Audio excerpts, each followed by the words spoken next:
إن الحمد لله نحمده ونستعينه ونستغفره ونعوذ بالله من شرور أنفسنا ومن سيئات أعمالنا. من يهده الله فلا مضل له ومن يضلله فلا هادي له. وأشهد أن لا إله إلا الله وحده لا شريك له وأشهد أن محمدا عبده ورسوله صلى الله تعالى عليه وعلى آله وصحبه وسلم تسليما كثيرا. أما بعد، فإن خير الحديث كتاب الله وخير الهدي هدي محمد صلى الله عليه وسلم وشر الأمور محدثاتها وكل محدثة بدعة وكل بدعة ضلالة وكل ضلالة في النار. أما بعد، فقد قال الله تعالى في القرآن الكريم: أعوذ بالله من الشيطان الرجيم. بسم الله الرحمن الرحيم. وأن ليس للإنسان إلا ما سعى وأن سعيه سوف يرى. وقال الله تعالى في موضع آخر: والذين جاءوا من بعدهم يقولون ربنا اغفر لنا ولإخواننا الذين سبقونا بالإيمان ولا تجعل في قلوبنا غلا للذين آمنوا ربنا إنك رؤوف رحيم. আল্লাহ রাব্বুল আলামিনের যাবতীয় প্রশংসা, যে আল্লাহ আমাদেরকে সৃষ্টি করেছেন, যে আল্লাহ তাআলা আমাদের হায়াত এবং মতের মালিক, যে আল্লাহ তাআলা আমাদেরকে ইহজগতে কর্মের জন্য, সৎ আমলের জন্য প্রেরণ করেছেন, তার ইবাদতের জন্য আল্লাহ সৃষ্টি করেছেন।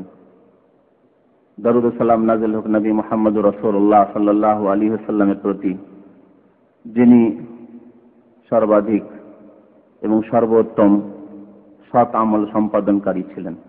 আল্লাহুম্মা সাল্লি আলাইহি আল্লাহুম্মা বারিক আলাইহি। আল্লাহ রাব্বুল আলামিন সূরা নাজমের 39 নম্বর আয়াতে ইরশাদ করছেন: ওয়া আন লাইসা লিল ইনসানি ইল্লা মা সাআ। মানুষের জন্য কিছুই নেই তার পরিশ্রম ছাড়া, অর্থাৎ যেটুকু কাজকর্ম মানুষ করবে সেটুকুই সে পাবে, তার বেশি পাবে না, তার কম পাবে না। যেই ধরনের কাজকর্ম করবে সেই ধরনের ফল পাবে, তার রেজাল্ট হবে। যদি সৎ কাজ করে তাহলে উত্তম প্রতিদান পাবে, আর যদি অসৎ কাজ করে তাহলে তার শাস্তি পাবে আল্লাহ রাব্বুল আলামিনের পক্ষ থেকে। যেই জন্য আল্লাহ রাব্বুল আলামিন মরণ সৃষ্টি করেছেন, যাতে করে ইহজগতে যা কিছু আমরা করলাম তার উত্তম এবং ন্যায় বিচারের সাথে ন্যায় বিচার কায়েম করা বা ইনসাফ কায়েম করা সম্ভব হয়। আজকের আলোচনাও জানাজার আহকাম বা মাসলা মাসাইল সম্পর্কে আলোচনা হবে। শেষ দিকের আলোচনা প্রায়।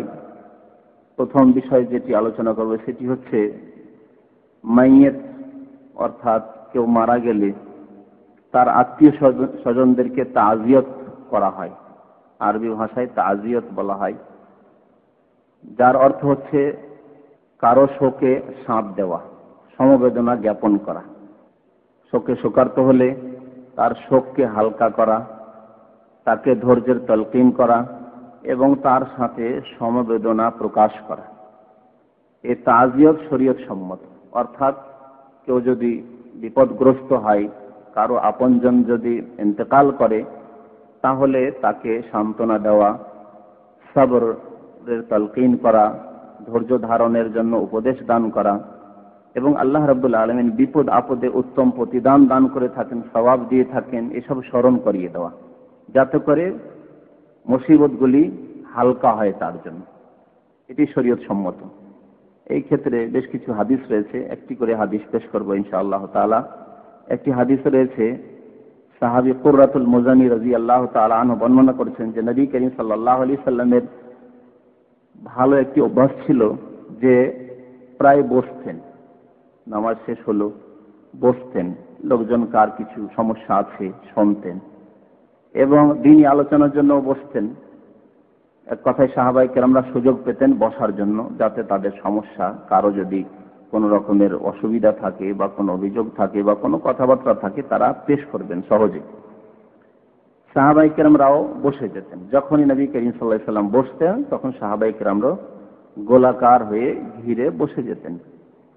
সাহাবারা যে বসতেন তাদের মধ্যে একজন লোক ছিল বেশি বেশি নবী করিম সাল্লাল্লাহু আলাইহি ওয়াসাল্লামের মজলিসে বসতেন, তার একটি ছোট্ট ছেলে ছিল। মসজিদে আসলে ছেলেটিকে নিয়ে আসতেন তিনি।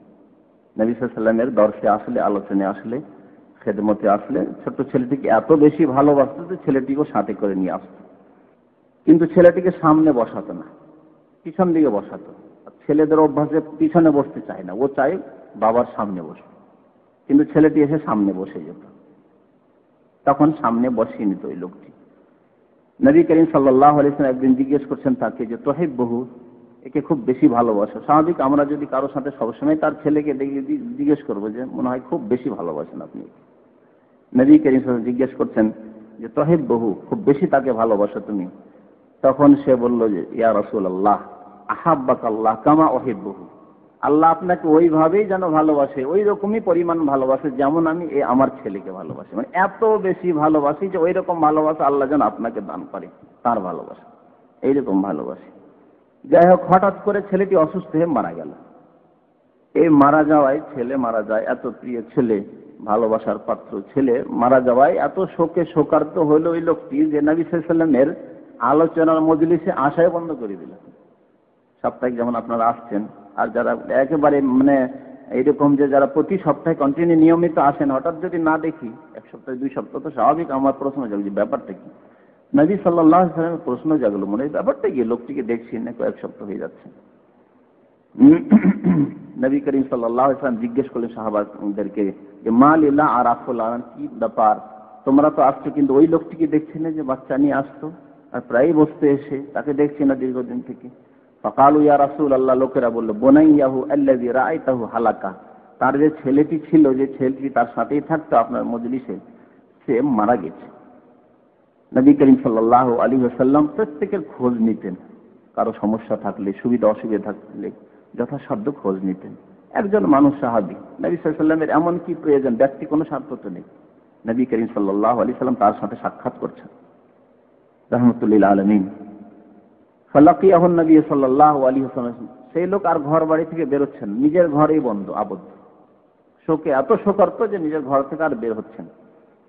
নবী সাল্লাল্লাহু আলাইহি ওয়াসাল্লাম সাক্ষাৎ করলেন, তাকে জিজ্ঞেস করলেন তার ছেলে সম্পর্কে। সে বলল যে ইয়া রাসূলুল্লাহ, ছেলেটি মারা গেছে। নবী করিম সাল্লাল্লাহু আলাইহি ওয়াসাল্লাম কি বলে, ফাব আযাহু আলাইহি, তাজিয়াত দিলেন, অর্থাৎ সান্ত্বনা দিলেন। যেমন বললাম যে তাজিয়াত, ধৈর্যের উপদেশ দান করা এবং সওয়াবের কথা বলা, যে বালা মুসিবতে মানুষ যদি ধৈর্য ধারণ করে তার আল্লাহ রাব্বুল অশেষ সওয়াব রেখেছেন। আর তার সাথে সাথে দুনিয়া যে ক্ষণস্থায়ী, এর জন্য কোনো বিশেষ ভাষার প্রয়োজন নেই। যে কোনো ভাষা দিয়ে আপনি বুঝতে পারেন যে এই ভাষা দিলে একে সান্ত্বনা দেওয়া সম্ভব হবে। যাকে যে এরকম ভাষা দিয়ে সান্ত্বনা দেওয়া সম্ভব, ওই রকম ভাবে সান্ত্বনা দেওয়া হচ্ছে তাজিয়ত। নবী করিম সাল্লাল্লাহু আলাইহি ওয়াসাল্লাম তার তাজিয়ত করলেন। তারপরে তাকে বললেন, তাজিয়ত করতে গিয়ে কি বললেন, তার একটি অংশ নবী করিম সাল্লাল্লাহু আলাইহি ওয়াসাল্লাম বললেন যে দেখো, আইয়ুমা কানা আহাব্বা ইলাইক, তোমার কাছে এই দুইটি জিনিসের মধ্যে কোনটি জিনিস বেশি প্রিয়। দুটি নবী করিম সাল্লাল্লাহু আলাইহি ওয়াসাল্লাম তার সামনে বস্তু রাখলেন, দুটি জিনিস রাখলেন, আর এই দুইটি জিনিসের মধ্যে কোনটি তোমার জন্য উত্তম, তুমি ভালোবাসো, বলো দেখি। আনতুমাতিয়া বিহি উমরাকা আও লা তাতি গাদান ইলা বাবিন মিন আবওয়াবিল জান্নাহ ইল্লা ওয়াজাদতাহু কাদ সাবাকাকা ইলাইহি ইফতাহুহু লাকা। তুমি কি চাও যে ছেলেটি বেঁচে থাকতো, বেঁচে থেকে বড় হতো, বড় হওয়ার পরে কিছু আয়ু উপার্জন করত, আমার বুড়ো বয়সে সে আমার একটা সাহারা, আস্থা, ভরসা হতো, সে আমার সাহায্য সহযোগিতা করতো, তার দিয়ে অনেক উপকৃত, অনেক আশা আকাঙ্ক্ষা নিয়ে ছেলে মানুষ করে, ছেলেদের মানুষ করে, বিশেষ করে ছেলের ক্ষেত্রে অনেক আশা আকাঙ্ক্ষা রাখে যে এই হবে সেই হবে, কত কি আকাঙ্ক্ষা রাখে মানুষ। তো এই আকাঙ্ক্ষা যে তোমার ছিল, এটি তুমি ভালোবাসো না আরেকটি হচ্ছে তোমার অপশন, যে কাল কিয়ামতে যেদিন আল্লাহ রাব্বুল হিসাব নিকাশ শেষ করে দেবেন এবং সবাই জান্নাতে যাবে, সেই দিন তুমি যখন জান্নাতের দিকে এগিয়ে যাবে, তখন এমন কোন জান্নাতের দরজা থাকবে না যেখানে তুমি পৌঁছিবে তার আগেই দেখবে যে তোমার ছেলে উপস্থিত, তোমার ছেলে গিয়ে উপস্থিত। ইয়াফতাহু লাকা, আর তুমি যেতেই তোমার জন্য দরজা খুলবে, ওই ছেলে দরজা খুলবে, আমার আব্বাকে নিব। এটি চাও তুমি, না তুমি চাও যে বেঁচে থাকতো ছেলেটি আর তা দিয়ে আমি দুনিয়াতে ক্ষণস্থায়ী যতদিন বাঁচি উপকৃত হতাম, কোনটি তুমি চাও? সাহেব বলেন, ইয়া রাসূলুল্লাহ, আমি ক্ষণস্থায়ী জীবনের কিছু ফায়দা চাই না, আমি আখিরাতের ফায়দা চাই। কাল কিয়ামতে আমার জন্য ওই ছেলেটি যদি জান্নাতের দরজা খুলি আর আমি নিশ্চিন্তে যদি জান্নাতে যেতে পারি, এটি আমার আকাঙ্ক্ষা, এটি আমি চাই। বলছেন বালিয়াসবিকুনি ইলা বাবিল জান্নাত ফায়াফতাহুহা লি লাহু আহাব্বু ইলাই, এটি আমার প্রিয় যে আমার আগে আগে সেই ছেলে পৌঁছে যাবে আর আমার জন্য দরজা খুলবে জান্নাতের, এটি পেলেই যথেষ্ট আমার জন্য।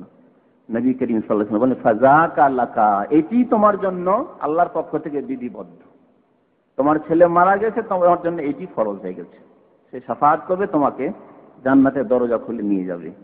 ফাকালা রাজুলুম মিনাল আনসার, আনসারীদের এক লোক জিজ্ঞেস করলেন, ইয়া রাসূলুল্লাহ, আল্লাহ রাসূল, জালানিল্লাহু ফিদাআকা, আল্লাহ আমাকে আপনার জন্য কুরবান করুক, আপনার জন্য আমার জীবনকে উৎসর্গ করছি।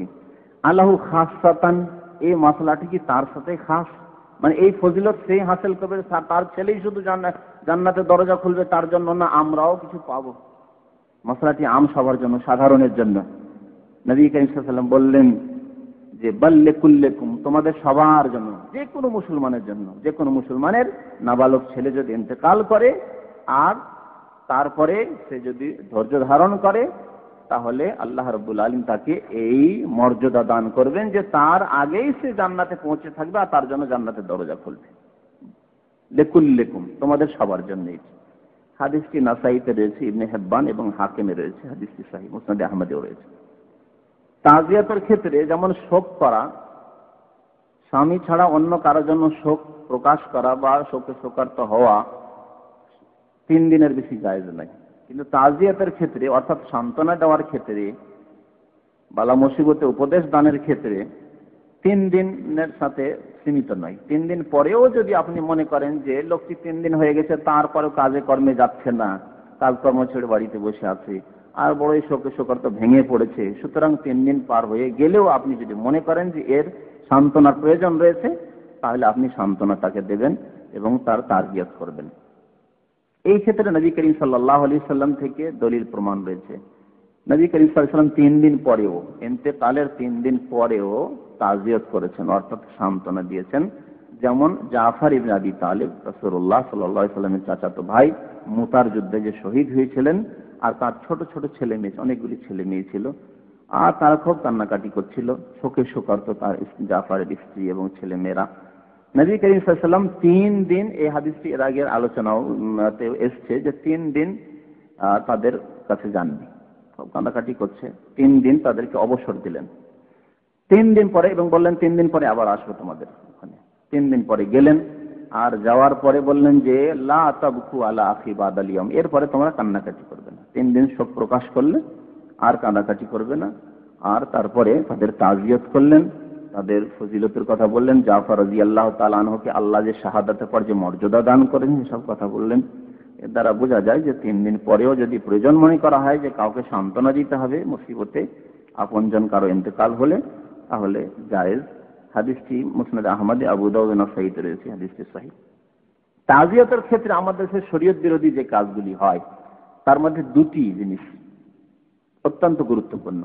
তাজিয়াত করার জন্য এগুলি কাজ করা যাবে না। তার মধ্যে একটি জিনিস হচ্ছে যে তাজিয়াতের জন্য বিশেষ কোনো স্থানে সমবেত হওয়া, বিশেষ কোনো স্থানে অনুষ্ঠান করা, সমবেত হওয়া, এবং তার জন্য ঘোষণা দিয়ে দেওয়া হয়, জানিয়ে দেওয়া হয় মানুষকে যে অমক মানুষ, তার বাবা মারা গেছে বা তার মা মারা গেছে বা তার স্ত্রী মারা গেছে, তার আপনজন কেউ মারা গেছে, অমক জায়গায় থাকবেন, অমক দিন অমক জায়গায় থাকবেন, অমক দিন অমক জায়গায় থাকবেন বা অমক বাসায় থাকবেন, একাধিক বাসা আছে, অমক বাসায় থাকবেন।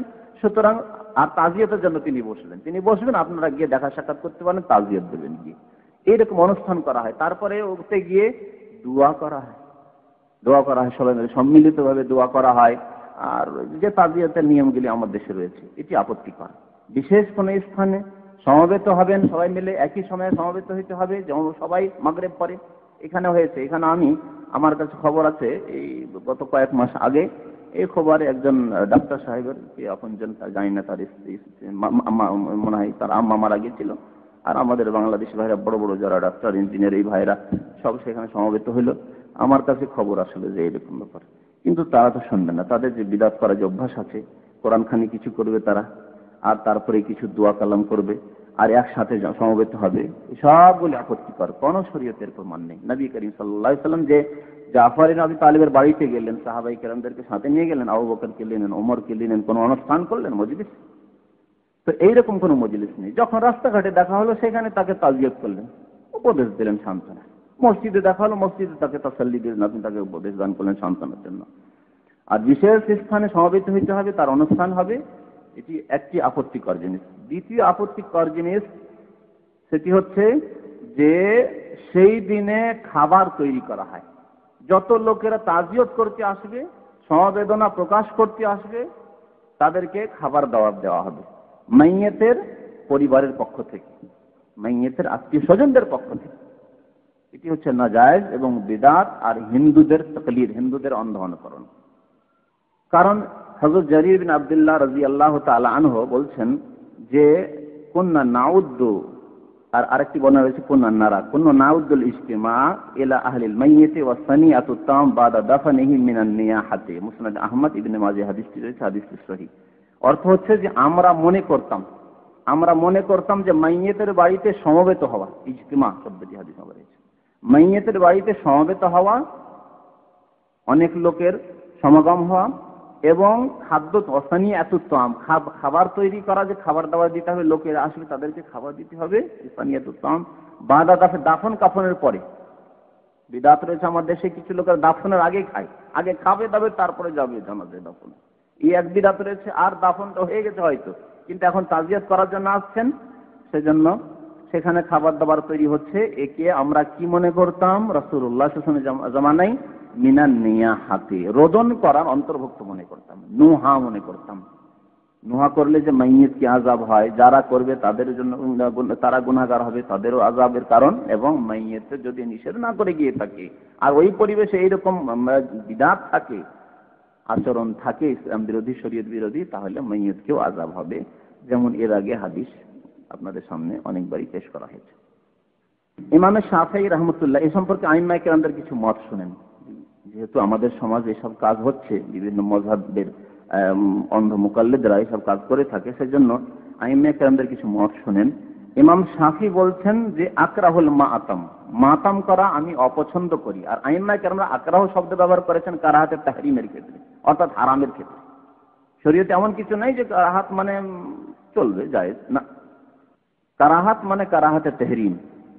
আমরা নাজায়েজ মনে করি মাতমকে। আর মাতম কাকে বলে তিনি নিজেই ব্যাখ্যা করেন, ওয়াহিয়াল জামাআতু, আর তা হচ্ছে সমবেত হওয়া, কোন অনুষ্ঠানে একসাথে সমবেত হওয়া, যে মাইয়িতের আত্মীয় স্বজনদেরকে আমরা সমবেদনা জ্ঞাপন করব এবং তাদের শোকে সাথ দেব, তাদেরকে তাসাল্লি দেব, সান্ত্বনা দেব। এই জন্য কারণ তিনি বলছেন ফাইন্না যালিকা ইউজাদ্দিদুল হুজুন, কারণ এতে হয় কি সবাই মিলে সমবেত হলে আরো যে শোক ছিল, শোক আবার শোকের নবায়ন হয়, নতুন করে শোক ফিরে আসে।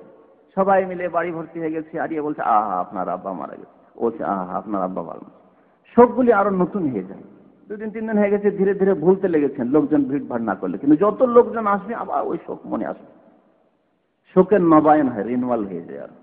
আর শোকের নবায়ন করা আপত্তিকর, শোককে যথাসাধ্য দূর করবেন আর নতুন করে নিয়ে আসবেন, সুতরাং জায়েজ নয়। ওয়াইকাল্লিফুল মৌনা, এবং ব্যয়বহুল কাজ, খরচের কাজ, লোকজন আসলে চাপানি দিতে হবে, খাদ্য দিতে হতে পারে, এই করতে হবে, ওই করতে হবে, কিছু তো আদর আপ্যায়ন করতে হয়, মানুষের মেহমানরা আসছে, সুতরাং না জায়েজ, যেমন ইমাম শাফিঈ রাহমাতুল্লাহ আলাইহি বলছেন।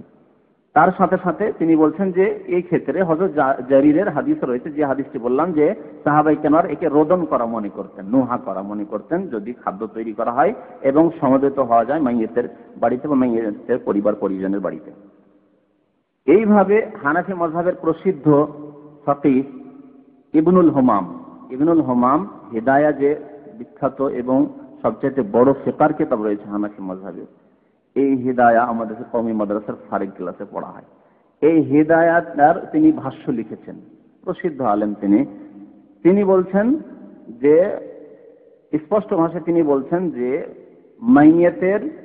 মাইয়িতের পরিবারের পক্ষ থেকে, মাইয়িতের আত্মীয় স্বজন বা পরিবারের পক্ষ থেকে জিয়াফত অর্থাৎ খাবারের ব্যবস্থা করা, লোকজন আসবে তাদেরকে খাবারের ব্যবস্থা করা, এটি হচ্ছে মাকরুহ, অর্থাৎ মাকরুহ তাহরিমি, এর কারাহাত রয়েছে, অর্থাৎ জায়েজ নয়, হারাম। আর তারপরে তিনি কি বলছেন, ওয়াহিয়া বিদআতুন কাবিহা, এটি হচ্ছে জঘন্য বিদআত। শুধু বিদআত শব্দ ব্যবহার করেননি, জঘন্য বিদআত। কেউ যদি বলে যে বিদআত 2 প্রকার, হাসানা আর সাইয়্যা, তো ইবনুল হুমাম হানাফিদের শিরোমণি বড় আলেম, হিদায়ার ভাষ্যকার, কি বলছেন কাবিহ বিদআত, নোংরা বিদআত, জঘন্য বিদআত। তাহলে প্রশ্নে উঠে না যে আর হাসান আর সাইয়া ভাগ করে বলবেন যে না ভালো, কাজগুলো তো ভালো, যদিও হাদিসে নেই, যদিও সাহাবীরা করেনি, তবু ভালোই করার আপনার অবকাশ নেই, এই বলার আপনার সুযোগও নেই। সুতরাং আপনার স্পষ্ট হয়ে গেল যে হানাফি মাযহাবেও এটি হচ্ছে জঘন্য নোংরা বিদআত। মাইয়েতের বাড়িতে খাবার তৈরি হবে মাইয়েতের পরিবার পরিজনের পক্ষ থেকে, আর লোকজনকে খাবার দাবার দেওয়া হবে মৃত্যুর পরে, দাফনের পূর্বে অথবা দাফনের পরে, যারা সেখানে আসবে তাদের আপত্তিকর, নাজায়েজ। আরো শোনেন হাম্বলি মাযহাবের ফতোয়া। এই ফতোয়া হচ্ছে হাম্বলি মাযহাব, বলছেন ওয়া হুয়া মাযহাবুল হানাবিলা। হাম্বলীদের মাযহাব হচ্ছে এই, যেমন আল ইনসাফ নামক ফিকহের কিতাব, হাম্বলি মাযহাবের ফিকহের কিতাবে রয়েছে যে এ হচ্ছে জঘন্য বিদআত। মৃত ব্যক্তির আত্মীয় স্বজনরা খাবার তৈরি করবে মেহমানদের জন্য, আর তাদেরকে খাবার খাওয়ানো হবে, হচ্ছে জঘন্য বিদআত। তাহলে সুন্নত কি? সুন্নত কি এই খাবারের ক্ষেত্রে? সুন্নত হচ্ছে যে মাইয়াতের পরিবার পরিজন তারা খাওয়াবে না, তারা খাবার তৈরি করবে না, তাদের খরচে খাবার তৈরি হয়, বরং তাদের যে আত্মীয় স্বজনরা রয়েছে বা পাড়া প্রতিবেশী রয়েছে বা মুসলিম ভাইরা রয়েছে, তাদের জন্য সুন্নত তরিকা হচ্ছে যে তারা খাবার পৌঁছাবে মাইয়েতের বাড়িতে, যাতে করে ওরা শোকে শোকার্ত রয়েছে, হয়তো খাবার দাবার 2 দিন 3 দিন ধরে তৈরি করেন, বিশেষ করে কমপক্ষে 3 দিন, যেহেতু 3 দিন তাদের জন্য শোক করা জায়েজ রয়েছে শরীয়তে। 3 দিন ধরে খাবার হয়তো তাদের বাড়িতে তৈরি নাও হইতে পারে, চূড়া নাও জ্বালাতে পারে তারা, সুতরাং 3 দিন ধরে আত্মীয় স্বজন বা যারা গ্রামবাসী রয়েছে তারা খাবার পৌঁছাবে। এই ক্ষেত্রে দলিল হচ্ছে ওই আব্দুল্লাহ বিন জাফরের হাদিস। হযরত জাফর ইবনে আবি তালিব রাসূলুল্লাহ সাল্লাল্লাহু আলাইহি ওয়াসাল্লামের চাচাতো ভাই যখন শহীদ হলেন মুতার যুদ্ধে, তখন নবী করিম সাল্লাল্লাহু আলাইহি ওয়াসাল্লাম জাফর ইন্তেকালের সংবাদ দিলেন। এই সংবাদ ওহী ভিত্তিক সংবাদ দিয়েছেন। নবী করিম সাল্লাল্লাহু আলাইহি ওয়াসাল্লাম মসজিদে নববীতে বসে আছেন আর সংবাদ দিচ্ছেন যে এখন জাফর শহীদ হয়ে গেল, এখন অমুক শহীদ হলো, অমুক কমান্ডার শহীদ হলো। এইভাবে কয়েকজন কমান্ডারের শাহাদাতের সংবাদ ওহীর মাধ্যমে নবী করিম সাল্লাল্লাহু আলাইহি ওয়াসাল্লাম দিলেন। তারপরে তিনি বললেন লোকদেরকে, কালান নবী সাল্লাল্লাহু আলাইহি ওয়াসাল্লাম ইসনাউ লি আলে জাফর তামান, তোমরা জাফরের পরিবার পরিজনের জন্য, ছেলে মেয়েদের জন্য খাবার তৈরি করো। ইসনাউ, খাবার তৈরি করো, কারণ ফাইন্নাহু কাদ আতাহুম মা ইউশগিলুহুম, কারণ তাদের উপর এমন বিপদ আপতিত হয়েছে যাতে তারা ব্যতিব্যস্ত হয়েছে, তারা খাবার তৈরি করার মতো অবস্থায় নেই, সুতরাং তাদের জন্য খাবার তৈরি করো। আর উল্টো তাদের বাড়িতে যাবেন খাবার দাবার জন্য, তাদের বাড়িতে এমন ভাবে ইস্তেমা করবেন যে আপনাকে খাওয়াতে বাধ্য, চা পানি দিতে বাধ্য। এগুলি হচ্ছে সব সুন্নাত বিরোধী এবং এগুলি জঘন্য বিদআত। এই হাদিসটি আবু দাউদ তিরমিজিতে রয়েছে, হাদিসটি হাসান। আর একটি বিষয়বস্তু হচ্ছে যে মাইয়েত মরে যাওয়ার পরে কি কাজ করলে তার কিছু উপকার আমরা করতে পারবো। অত্যন্ত গুরুত্বপূর্ণ পয়েন্ট। যেহেতু আমাদের দেশে অনেক নাজায়েজ তরিকা, বিদআতি তরিকা রয়েছে, ইসালে সওয়াব করার, নেকি পৌঁছানোর, হাদিয়া করার, কেউ হাদিয়া করা বলে, কেউ ইসালে সওয়াব বলে, সওয়াব পৌঁছা, কেউ বকশানো বলে। এগুলো হচ্ছে আমাদের উপমহাদেশের ভাষা। নেকি হাদিয়া করা অথবা বকশানো, বকশানো বেশিরভাগ বলা হয় আমাদের দেশে, কিন্তু ওই ফার্সি আর উর্দুর বেশি আমাদের দেশে চর্চা রয়েছে। তো এই যে মাইয়াতকে বকশায়, নেকি বকশায়, তো অধিকাংশ বিদআতি তরিকাগুলি আমাদের দেশে রায়েজ রয়েছে। যেসব প্রথা রয়েছে সেগুলো হচ্ছে বিদআতি প্রথা, কিন্তু সুন্নাত মোতাবেক হাদিসের অনুসারে আপনি কিভাবে মাইয়াতকে উপকৃত করতে পারেন, নেকি পৌঁছাতে পারেন, এ সম্পর্কে প্রথম কাজ হচ্ছে যে মুসলিম ভাইয়ের জন্য দোয়া। মুসলিম ভাই আপনার মারা গেছে, তার জন্য দোয়া করবেন। যে কোনো মুসলমান দোয়া করতে পারে এবং দোয়া পৌঁছিবে, সে মাইয়াতের আত্মীয় স্বজন হোক, ছেলে হোক, অথবা আত্মীয়তা তার সাথে নাই থাক, যে কোনো মুসলমান দোয়া করলে আল্লাহ রাব্বুল আলামিন সেই দোয়া শুনবেন। এই ক্ষেত্রে কোরআনে কারিমে আল্লাহ তাআলা ইরশাদ করেছেন সূরা হাশরের 10 নম্বর আয়াতে। প্রথমে আয়াতটি পাঠ করেছিলাম, ওয়াল্লাযিনা জাউ মিন বাদিহিম, যারা তাদের পরে আসবে, ওয়াল্লাযিনা জাউ মিন বাদিহিম ইয়াকুলুন, তারা বলবে, দোয়া আল্লাহ শিখিয়ে দিয়েছেন যে এইভাবে তোমরা তোমাদের পূর্বে যেসব মুসলিম ভাইরা ইন্তেকাল করেছেন সাহাবায়ে কেরামদের জামানা থেকে আজ পর্যন্ত, যারা ইন্তেকাল করেছে তাদের জন্য কি দোয়া করবে? ইয়াকুলুনা রব্বানা ইগফির লানা, হে আল্লাহ, হে আমাদের পালনকর্তা, হে আমাদের রব, ইগফির লানা, আল্লাহ আমাদেরকে মাফ করে দাও, ক্ষমা করে দাও, ওয়া লিইখওয়ানিনা আল্লাযিনা সাবাকুনা বিল ঈমান, এবং আমাদের ওই ভাইদেরকে মাফ করে দাও, ক্ষমা করে দাও যারা ঈমানের সাথে আমাদের পূর্বে চলে গিয়েছেন, ইন্তেকাল করেছেন, সাবাকুনা বিল ঈমান।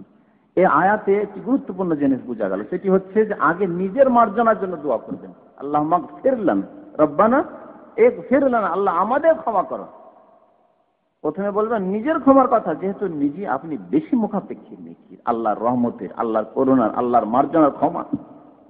যে কোনো আয়াতে আল্লাহ দোয়া শিখিয়েছেন বা নবী করিম সাল্লাল্লাহু আলাইহি ওয়াসাল্লাম হাদিসে দোয়া শিখিয়েছেন, আগে আল্লাহ মাগফির, আল্লাহ আমাকে ক্ষমা করবো, আল্লাহ মাগফির লানা, আল্লাহ আমাদের ক্ষমা করো, এই কথা বলা হয়েছে। আর আমাদের দেশে এক শ্রেণীর মানুষরা করে কি, দোয়া করে আর দোয়া করে প্রথম নেকিটি সবচেয়ে নিয়ে গিয়ে, হে আল্লাহ আমার রসুল পাকের রওজা শরীফে পৌঁছে দাও, সবকে আগেই পৌঁছে দিল। আর বাকি থাকলো কিনা তো আল্লাহই জানেন, যেহেতু বিরাটি আমল তো কবুল হয় না, কি যে হবে তাদের তো আল্লাহ রাব্বুল আলামিন জানেন, কিচ্ছু বলা সম্ভব না তাদের সম্পর্কে, যেহেতু বিরাটির আমলই কবুল হয় না, সব হয়তো নষ্ট হয়ে যাবে, এই আশঙ্কা রয়েছে। তো প্রথমে নিজের জন্য দোয়া করতে হবে, কোরআন শিখাচ্ছে রব্বানা গফির লানা, তারপরে ওয়ালি ইখওয়ানিনাল্লাযীনা সাবাকুনা বিল ঈমান।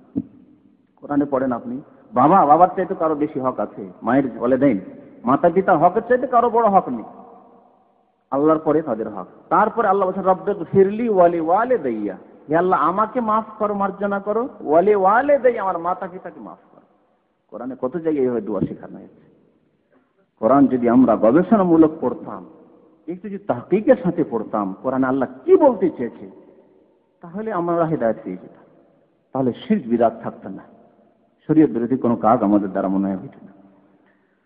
তো আল্লাহ বলছেন ওয়ালে, দোয়া শিখিয়েছেন ওয়ালে ইখওয়ানিনাল্লাযীনা সাবাকুনা বিল ঈমান ওয়ালা তাজআল ফী কুলুবিনা গিল্লাল লিল্লাযীনা আমানু, হে আল্লাহ আমাদের অন্তরে বিদ্বেষ রাখিও না তাদের বিরুদ্ধে যারা মুমিন, ওয়ালা তাজআল ফী কুলুবিনা গিল্লাল লিল্লাযীনা আমানু, মুমিনদের বিরুদ্ধে যাতে করে অন্তরে কোনো রকম বিদ্বেষ শত্রুতা আমাদের অন্তরে না থাকে। রব্বানা ইন্নাকা রাউফুর, হে পালনকর্তা নিঃসন্দেহে তুমি করুণাময় এবং তুমি মেহেরবান। তাছাড়া এই ক্ষেত্রে অনেক হাদিস রয়েছে যে দোয়া মুসলিম ভাই যদি মুসলিম মাইয়েতের জন্য, মৃত ব্যক্তির জন্য দোয়া করে, দোয়ার সওয়াব পৌঁছিবে। এর স্পষ্ট দলিল হচ্ছে নবী করিম সাল্লাল্লাহু আলাইহি সাল্লামের কবর জিয়ারত করা। নবী সাল্লাল্লাহু আলাইহি সাল্লাম খুব বেশি বেশি কবর জিয়ারত করতেন। কবর জিয়ারতের শরীয়তি দুইটি উদ্দেশ্য, একটি হচ্ছে নিজের ফায়দা, আর একটি হচ্ছে যাদের জিয়ারত করছেন মাইয়েত মৃত কবরবাসী তাদের ফায়দা। নিজের ফায়দা হচ্ছে কি, যে পরকাল স্মরণ আসবে। নবী সাল্লাল্লাহু আলাইহি ওয়াসাল্লাম বলছেন তোমরা ফাজুরুল কুবুরা, কবর জিয়ারত করো, ফাইন্নাহা তুযাক্কিরুকুমুল আখিরাহ, তোমাদের পরকালকে স্মরণ করিয়ে দেবে। হাই, এত বড় বড় মানুষেরা চলে গেছে কবরে, তাহলে আমি কোথায়, আমাকে তো মরতে হবে, কিছু তো করি, কি করলাম, জীবনটা চলে গেল, বয়স 40-50 হয়ে গেল, পরকাল স্মরণ আসবে, আমাকে তো কখন চলে আসতে হবে, আজকে তো আসতে হতে পারে এখানে, এই ফায়দা। আর এক ফায়দা হচ্ছে তাদেরকে উপকৃত, তাদের জন্য দোয়া করা, গেলে তাদের জন্য দোয়া করবেন, সালাম পড়বেন, যেসব হাদিসে দোয়া রয়েছে সালামের, তারপরে আপনি সেখানে গিয়ে আপনি দোয়া করবেন তাদের জন্য, এই হচ্ছে ফায়দা। নবী করিম সাল্লাল্লাহু আলাইহি ওয়াসাল্লাম বেশি বেশি কবর জিয়ারত করতেন, এমনকি আল্লাহ আদেশ করেছেন নবী সাল্লাল্লাহু আলাইহি ওয়াসাল্লাম, যাও বাকিতে যাও, ওই বাকির কবরস্থানে গিয়ে দোয়া করো তাদের জন্য, আল্লাহর আদেশ। জিবরিল আলাইহিস সালাম আসছেন, তেমন হাদিস রয়েছে, আর বলছেন যে আল্লাহ আদেশ করেছেন যাও জিয়ারত করো। তাহলে বোঝা যাচ্ছে জিয়ারত করে তাদের জন্য দোয়া করায় ফায়দা রয়েছে, তাই নবী করিম সাল্লাল্লাহু আলাইহি ওয়াসাল্লাম বেশি বেশি কবর জিয়ারত করতেন এবং সেখানে গিয়ে দোয়া করতেন। তাছাড়া আরেকটি হাদিসে রয়েছে নবী করিম সাল্লাল্লাহু আলাইহি ওয়াসাল্লাম ইরশাদ করেছেন, দাওয়াতুল মারইল মুসলিম লিআখিহি বিযাহরিল গায়ব মুস্তাজাবাতুন, মুসলমান ভাই যদি অন্য কোনো মুসলিম ভাইয়ের জন্য দোয়া করে বিযাহরিল গায়ব, তার অনুপস্থিতিতে, সামনাসামনি না, সামনাসামনি অনেক সময় দোয়া লোক দেখানো দোয়া হয়, যাতে করে লোকটি আমাকে মনে করে যেন আমি খুব তার হিতাকাঙ্ক্ষী, তার খুব দরদি আমি। অনেক সময় দেখা রিয়ার জন্য, ব্যক্তি কোনো স্বার্থ হাসিল করতে, যাক আল্লাহ খের, আল্লাহ আপনার ভালো করুন, আল্লাহ আপনাকে দীর্ঘায়ু করুক, খুব বেশি বেশি বলে যাক আল্লাহ খের, তার কাছ থেকে কিছু কাজ নেবে না। তো ওই দোয়াতে দুর্বলতা রয়েছে, ইখলাসে দুর্বলতা রয়েছে, আর যত দুর্বলতা ইখলাস আসবে তত বেশি কম কবুল হবে, একেবারে কবুলের নাই দিকে চলে যাবে, কবুল নাও হইতে পারে। কিন্তু মানুষ যদি সামনে আপনার উপস্থিত নেই আর তার জন্য দোয়া করছেন, তার মানে আপনি 100% ইখলাসের সাথে দোয়া করছেন, নাহলে কেন করছেন আপনি দোয়া তার জন্য? তাই নবী সাল্লাল্লাহু আলাইহি ওয়াসাল্লাম বলেন বিযাহরিল গায়ব, অনুপস্থিতিতে যদি মুসলিম ভাইয়ের জন্য দোয়া করে তো মুস্তাজাবাতুন, এই দোয়া অবশ্যই কবুল হয় আল্লাহর দরবারে। ইনদা রাসিহি মালাকুন মুআক্কাল, এবং তার মাথার কাছে আল্লাহ এক ফেরেশতা নিযুক্ত করে দেন। কুল্লামা দাআ লি আখিহি বিখাইর, যখন মুসলিম ভাইয়ের জন্য কোনো কল্যাণের দোয়া করে, তাআলাল মালাকুল মুআক্কাল, তখন এই যে নিযুক্ত ফেরেশতা রয়েছে আল্লাহর পক্ষ থেকে বলে আমিন। আপনি কোন মুসলিম ভাইয়ের জন্য দোয়া করছেন, ফেরেশতা কি বলে? আল্লাহ ফেরেশতা নিযুক্ত করেন, বলে আমিন। আর তার সাথে আল্লাহ কাবে মিসলিন, এবং আল্লাহ তোমাকেও যেন বঞ্চিত না করে, তোমাকেও যেন ওই রকমই দান করে। যেমন তুমি দোয়া করলে তার জন্য, একটি মাইয়েতের জন্য দোয়া করেন বা কোনো জীবিত ভাইয়ের জন্য দোয়া করলে, আল্লাহ তাকে মাফ করে দাও। ফেরেশতা কি বলে? আমিন, আল্লাহ এই দোয়া কবুল করো, আর তোমাকেও যেন আল্লাহ ওই রকমই প্রতিদান দান করে, আল্লাহ তোমাকেও যেন মাফ করে দেয়। এই দোয়াটি ফেরেশতার পক্ষ। আপনি দোয়া করলেন একজন মানুষকে, গুনাহের সাথে আপনি জড়িত, অনেক গুনাহ করছেন, হয়তো গুনাহ হয়ে যাচ্ছে, কিন্তু আপনার জন্য মাসুম ফেরেশতা দোয়া করছে, যে ফেরেশতার দ্বারা কোনো গুনাহ হয় না, সেই ফেরেশতা আপনার জন্য দোয়া করে। ওয়ালা কাবে মুসলিম, হাদিসটি মুসলিমে রয়েছে, অন্যান্য হাদিসের কিতাবে রয়েছে। এর থেকে বোঝা গেল যে মাইয়েতের জন্য দোয়া করলে আল্লাহ রাব্বুল আলামিন দোয়া কবুল করেন, এবং এই দোয়াতে ফায়দা হয় মাইয়েতের।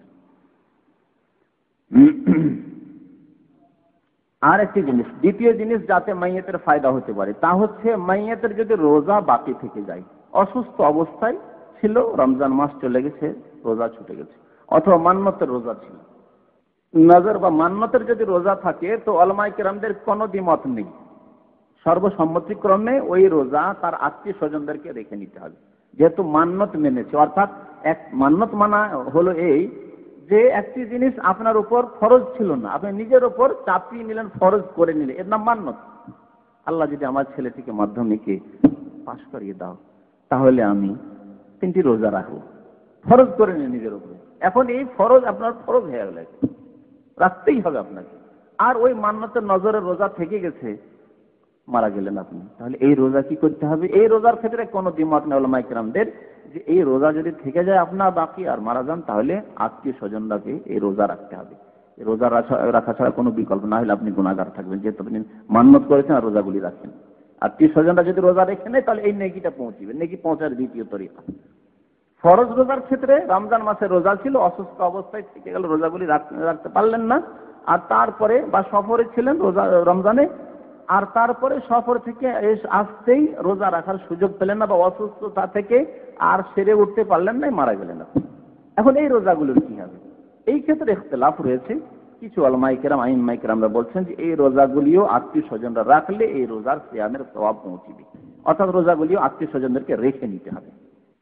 আর অধিকাংশ উলামারা বলছেন যে না, এই রোজা রাখবে না, তবে প্রত্যেক রোজার পরিবর্তে মিসকিনকে অর্ধ সা করে, আধ সা, অর্থাৎ 1 সা হয় 2.5 কেজি, তাহলে আপনার 1.25 কেজি করে খাবার দিয়ে দেবেন মিসকিনকে। মিসকিনকে খাবার দিয়ে দেওয়া যথেষ্ট। মিসকিনকে যদি খাবারও দেন, তাহলে তো নেকি পৌঁছার তরিকা হলো যে আত্মীয় স্বজনরা মিসকিনকে খাবারগুলি দিয়ে দিল, যেহেতু আপনি রোজা করতে পারেননি আর ইন্তেকাল হয়ে গেছে, তো এই নেকিটাও পৌঁছবে। এক কথায়, রোজা যদি ছুটে গিয়ে থাকে আর সেই রোজা যদি কাজা করে, যেমন মান্নত রোজার ক্ষেত্রে কোনো দ্বিমত নেই, ফরজ রোজার ক্ষেত্রে দ্বিমত রয়েছে, অথবা ওই রোজাগুলি যদি ফিদিয়া দিয়ে দেওয়া হয়, তাহলে এই সওয়াব পৌঁছবে, যেমন হাদিসে রয়েছে। নবী মুহাম্মদ রাসূলুল্লাহ সাল্লাল্লাহু আলাইহি ওয়াসাল্লাম থেকে মা আয়েশা রাদিয়াল্লাহু তাআলা আনহা বর্ণনা করছেন, মান মাতা ওয়া আলাইহি সিয়ামুন সামা আনহু ওয়ালিয়ুহু, কেউ যদি মারা যায়, ওয়া আলাইহি সিয়ামুন, এবং তার দায়িত্বে থাকে রোজা, সামা আনহু ওয়ালিয়ুহু, তার আত্মীয় স্বজনরা তার রোজাগুলি রেখে নেবে। এখানে রোজাগুলি বলা হয়েছে, ফরজও হতে পারে, নজর মান্যতা হতে পারে, কিন্তু আরেক হাদিসে যেহেতু শুধু মান্যতের কথা আছে, এই জন্য একটু দ্বিমত হয়েছে যে মান্যতের ক্ষেত্রে রোজাগুলি রাখতে হবে।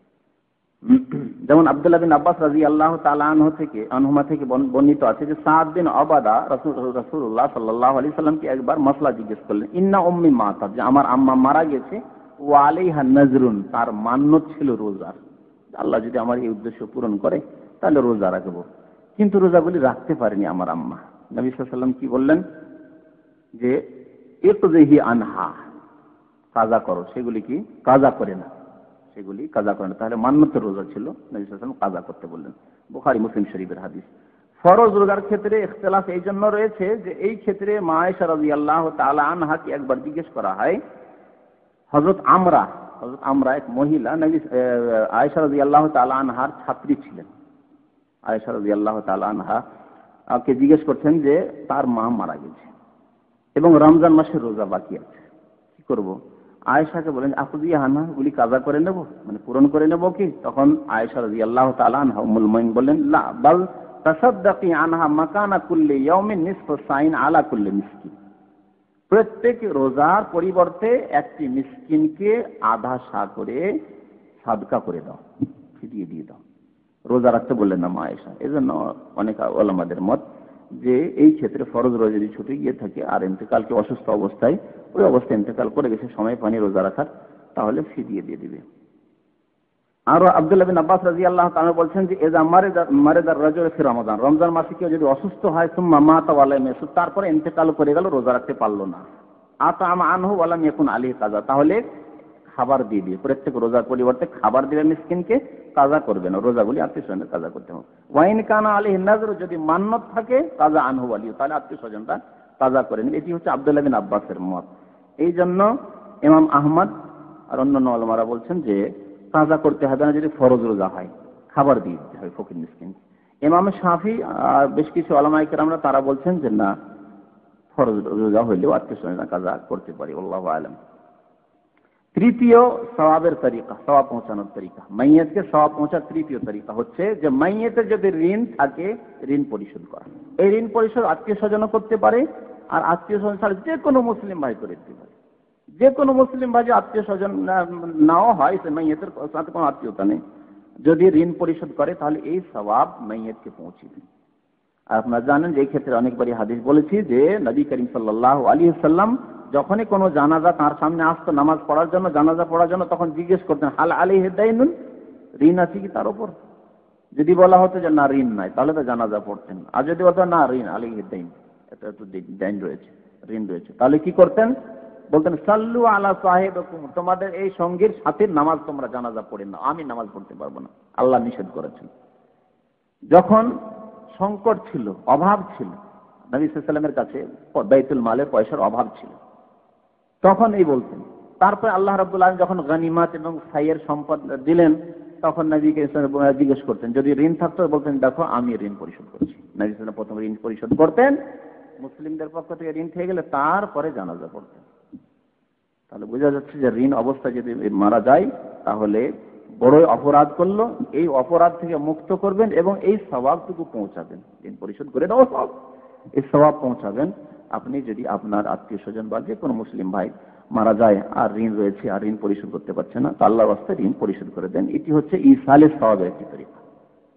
বক্সাবার, আমাদের বক্সা বলে না, তো বক্সাবার অর্থাৎ যদি কিছু নেকি তাকে দিতে চান, পৌঁছাতে চান, তো এই হচ্ছে তরিকা। চতুর্থ হচ্ছে যে সৎ সন্তান।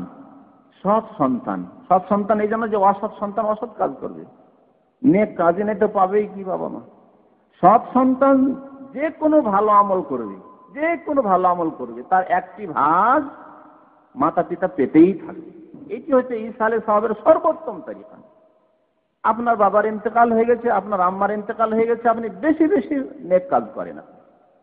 নেক কাজ আপনি নামাজের মাধ্যমে করেন, আপনি রোজা হজ যাকাতের মাধ্যমে করেন, আপনি দান খেরাতের মাধ্যমে করেন, যে কোনো ভালো কাজ করবেন।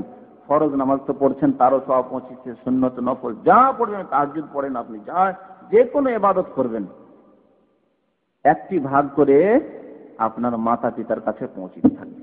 আপনি নিয়ত করেন আর না করেন, এটি মনে রাখবেন যে আমরা করি কি আমাদের দেশে যে আল্লাহ এক পারা কোরআন পড়লাম, এই সওয়াবটুকু আমার আব্বাকে পৌঁছে দাও, এক পারা কোরআন পড়ে এক খতম দিলাম, আল্লাহ এই সওয়াবটুকু আমার মাকে পৌঁছে দাও।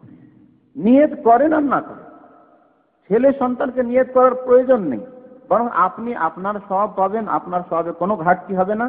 আর আপনার আব্বা আপনার আম্মা যেহেতু আপনার পৃথিবী আসার আল্লাহর পরে কারণ উপায়, তাদের মাধ্যমে আপনি পৃথিবীতে এসেছেন, সুতরাং তাদের উপার্জন, আপনি তাদের উপার্জনের একটা অংশ। আপনি তারা যেমন ধন সম্পদ উপার্জন করেছেন, আপনিও তাদের উপার্জন, আপনি ছেলে মেয়ে বাবা মায়ের উপার্জন। সুতরাং আপনি যে কোনো ভালো আমল করবেন একটি ভাগ করে পৌঁছিবে। সুতরাং বেশি বেশি ভালো আমল করেন, বেশি বেশি ইবাদত করেন, ফরজ ওয়াজিবাত নফল বেশি বেশি নফল ইবাদত করেন, আপনার মাতা পিতাকে সওয়াব পৌঁছিবে।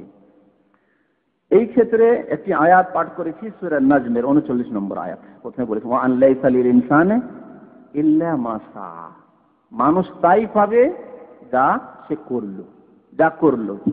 তো ছেলে ভালো আমল করছে, আপনি কি করলেন? মাইয়ের যে মারা গেল সে কি করলো? ওই ছেলের ক্ষেত্রে ছেলে সৎ আমল করছে, ওই যে ছেলে যে সৎ সন্তান জন্মে গেছে, সেই সন্তানকে জন্ম দিয়েছে সে, এবং তারপরে সেই সন্তানকে যথাসাধ্য সে তরবিয়ত দিয়ে, ইসলামের তরবিয়ত দিয়ে তাকে সৎ করার জন্য চেষ্টা করেছে। সুতরাং তার উপার্জন, সেও সেই ক্ষেত্রে যেন সাই করল, তার উপার্জন, সুতরাং সে সওয়াব পাবে। কোরআনের একটি আয়াত, তাছাড়া নবী করিম সাল্লাল্লাহু আলাইহি ওয়াসাল্লামের হাদিসে রয়েছে, ইন্না আতিয়াবা মা আকালার রাজুল মিন কাসাবিহি, সর্বোত্তম রেজেক মানুষকে যে খায়, ভক্ষণ করে, সর্বোত্তম রেজেক যা মানুষ ভক্ষণ করে তা হচ্ছে মিন কাসাবিহি, যা নিজে উপার্জন করে খায়। গত জুমার দিন এই হাদিসটি মনে বলেছিলাম যে মানুষ দুই শ্রেণীর আছে। এক শ্রেণীর মানুষ আছে যে নিজে উপার্জন করে খায়, যে কোনো কাজ করে, আপনি নিজে কাজ করছেন খাচ্ছেন।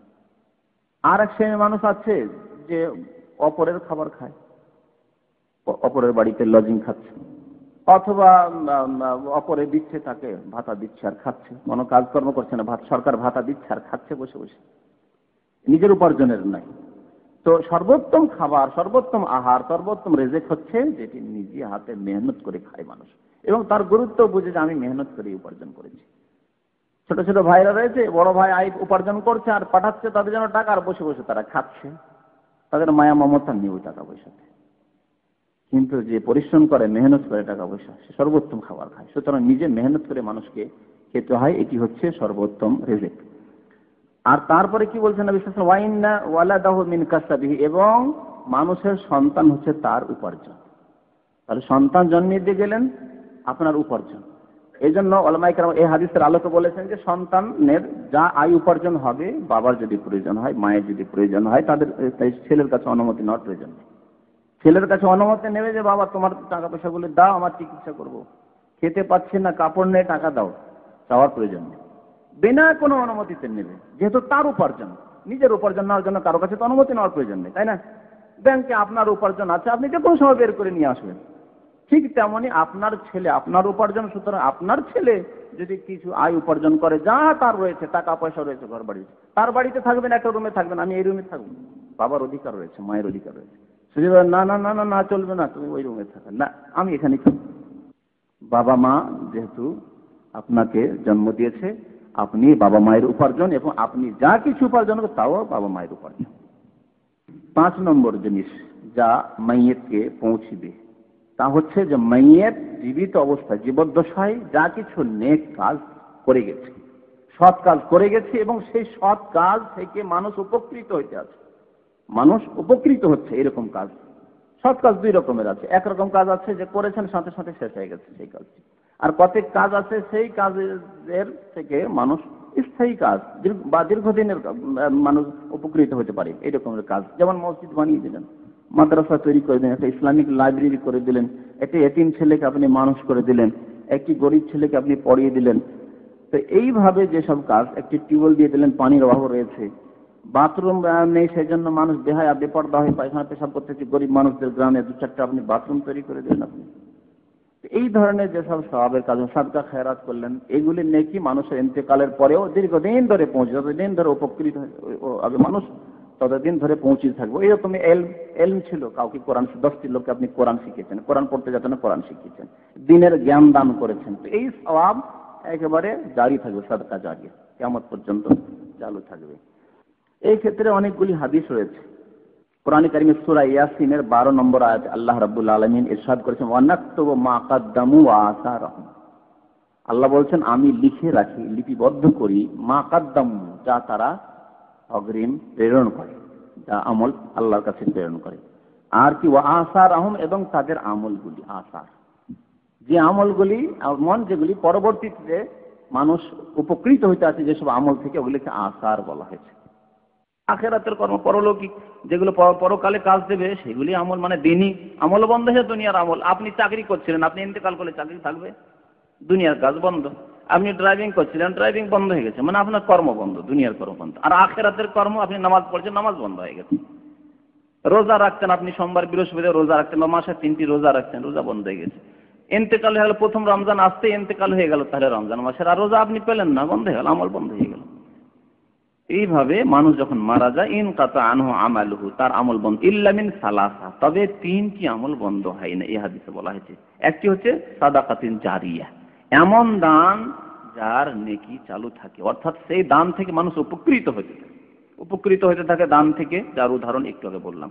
আও ইলমিন ইউনতাফা বিহি, বা এমন বিদ্যা যাতে থেকে মানুষ উপকৃত হতে আছে, এমন বিদ্যা ছেড়েছেন যাতে থেকে মানুষকে ফায়দা হচ্ছে। ক্ষতিকর বিদ্যা নয়।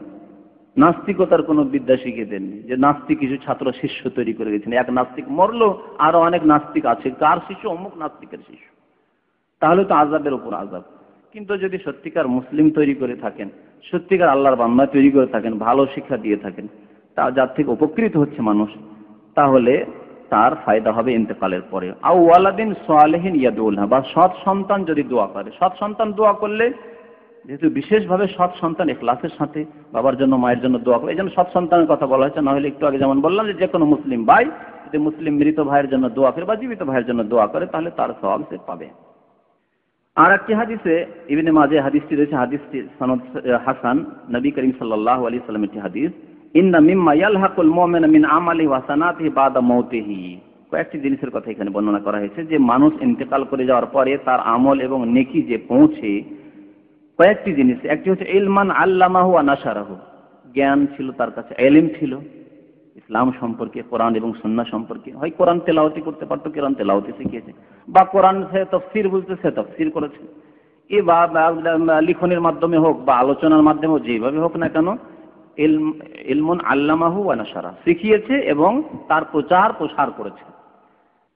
ওয়া ওয়ালাদান সালেহান তারাকা, অথবা সৎ সন্তান ছেড়েছে, সৎ সন্তান ছেড়ে গেছে, ওই সৎ সন্তান যত নেক আমল করেছে তার ভাগ পেতে আছে। ওয়া মুসহাফান ওয়ারাসাহু, অথবা কোরআনের কপি ছেড়ে গেছে, কাউকে ওয়ারিস বানিয়েছে, অর্থাৎ ইসলামিক লাইব্রেরি তৈরি করেছেন, অথবা মসজিদে কোরআন দান করে দিয়েছেন। মাদ্রাসায় কোরআনের অভাব আছে, অনেক গরিব দরিদ্র ছেলেরা পড়ে, তারা একটি কোরআন কিনতে পারে না, আমাদের দেশে কোরআন খরিদ করতে পারে না।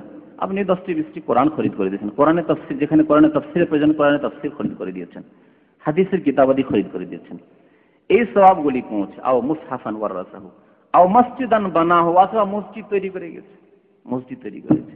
এইসব কাজ আমাদের দেশের লোকেরা করেন না, যেগুলি হাদিস আছে করে না। কি করে? খাবার দিল, বাবার নামে খাবার, কুলখানি করলো আর খাবার দিল, কোরআন খানি করিয়ে দেশের লোককে একবারে আম জিয়াফত দিয়ে দিল, আমার বাবার খাবার আছে, মৃত্যুর খাবার। যেই কাজগুলি বিদআত, যেগুলির সওয়াব পৌঁছবে, নিজেও পাবে না, যেহেতু বিদআতি আমলের নেকি হয় না, সুতরাং যে করলো সেও সওয়াব পাবে না, আর যার উদ্দেশ্য করলেন সেও সওয়াব পাবে না। হাদিসে কি আছে? এগুলি করছে কেউ। মসজিদ একাই তৈরি না করতে পারেন, 2-4 জন আছেন, ভাই তোমারও তো বাবা মারা গেছে, আমারও বাবা মারা গেছে, তোমারও মা মারা গেছে, চলো আমি 10,000 টাকা দিচ্ছি, তুমি 10-20 হাজার টাকা দাও, তুমি 10-20 হাজার টাকা দাও, মসজিদ তৈরি করি, মাদ্রাসা তৈরি করি, এতিমখানা তৈরি করি। অনেক বাড়িতে রয়েছে টিউবওয়েল নেই, পানির ব্যবস্থা নেই, ওই পাড়া থেকে ওই পাড়া যেতে হয়, পানি নিতে যেতে হয়, তাদের টিউবওয়েল তো দিয়ে দিই একটা করে বাড়িতে বাড়িতে। তো এইরকম কাজগুলি করা যেতে পারে, এগুলি হচ্ছে হাদিস সম্মত কাজ। ও মসজিদান বানাহু, মসজিদ তৈরি করে দিল। আও বাইতান লিবনি সাবিলে বানাহু, অথবা মুসাফিরদের জন্য একটি মুসাফিরখানা তৈরি করলো। মুসাফিরখানা তৈরি করা হাদিস। মুসাফির বাড়ি কোথায় এসছে, কেউ তো তাকে থাকতে দেবে না, সবাই তো ভয়ে ভীত, জানি না চোর যদি হয় বাড়ির ভিতরে থাকতে দেবো। বাইরে যদি একটা মুসাফিরখানা তৈরি থাকে, বিশেষ করে শহর বাজারে কত যে গুরুত্বপূর্ণ মুসাফিরখানা হয় মুসলিম ভাইদের জন্য, অত্যন্ত গুরুত্বপূর্ণ মুসলিম মুসাফিরখানা। শহরে মুসাফিরখানা তৈরি করে দিন, অনেক গরিব মানুষরা আসে ওই হোটেলের চার্জ দিয়ে থাকতে পারে না, মুসাফিরখানা তৈরি, বাইতান লিবনি সাবিলে বানাহু। আও নাহরান আজরাহু, অথবা নহর একটু খনন করে দিল, নহর তৈরি করে দিল, পুকুর তৈরি করে দিলেন। গ্রামের লোকেরা গোসল করার জায়গা নেই, পানির ভালো ব্যবস্থা নেই, একটা পুকুর তৈরি করে দিলেন, একটা নহর তৈরি করে দিলেন। আও সাদাকাতান আখরাজাহা মিন মালিহি ফি সিহাতিহি ওয়া হায়াতিহি ইয়ালহাকুহু মিন বাদি মাউতিহি, অথবা দান খায়রাত নিজে করলো। নিজে দান খায়রাতের বেশি গুরুত্ব রয়েছে। কে করবে আপনার জন্য, ওই আশা নিয়ে আছেন আমার ছেলে তো ভালো, আমি মরি তখন করবে, আর বাকি এখন সবকিছু সঞ্চয় করি, সব জমাই করি, ব্যালেন্স করি। না, ওই কাজ করবেন না। নবী সাল্লাল্লাহু আলাইহি ওয়াসাল্লাম কি বলছেন? আও সাদাকাতান আখরাজাহা মিন মালি, নিজের ধন থেকে সাদকা বের করলো, দান খায়রাত করলো, ফি সিহাতিহি, সুস্থ থাকা অবস্থায়।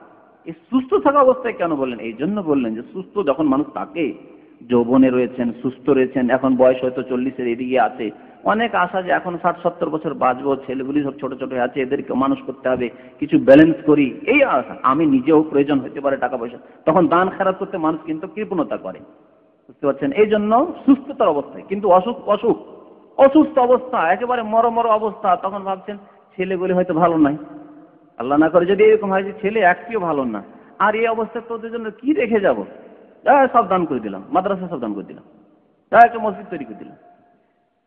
হয়তো অসন্তুষ্ট ছেলে মেয়েদের ওপরে রয়েছেন, যার কারণে স্ত্রীর উপর অসন্তুষ্ট রয়েছেন, কেউ দেখাশোনা ভালো করে করে না, তখন দান খেরাত করেন। ওই জন্য ওই দানের বেশি সওয়াব নেই।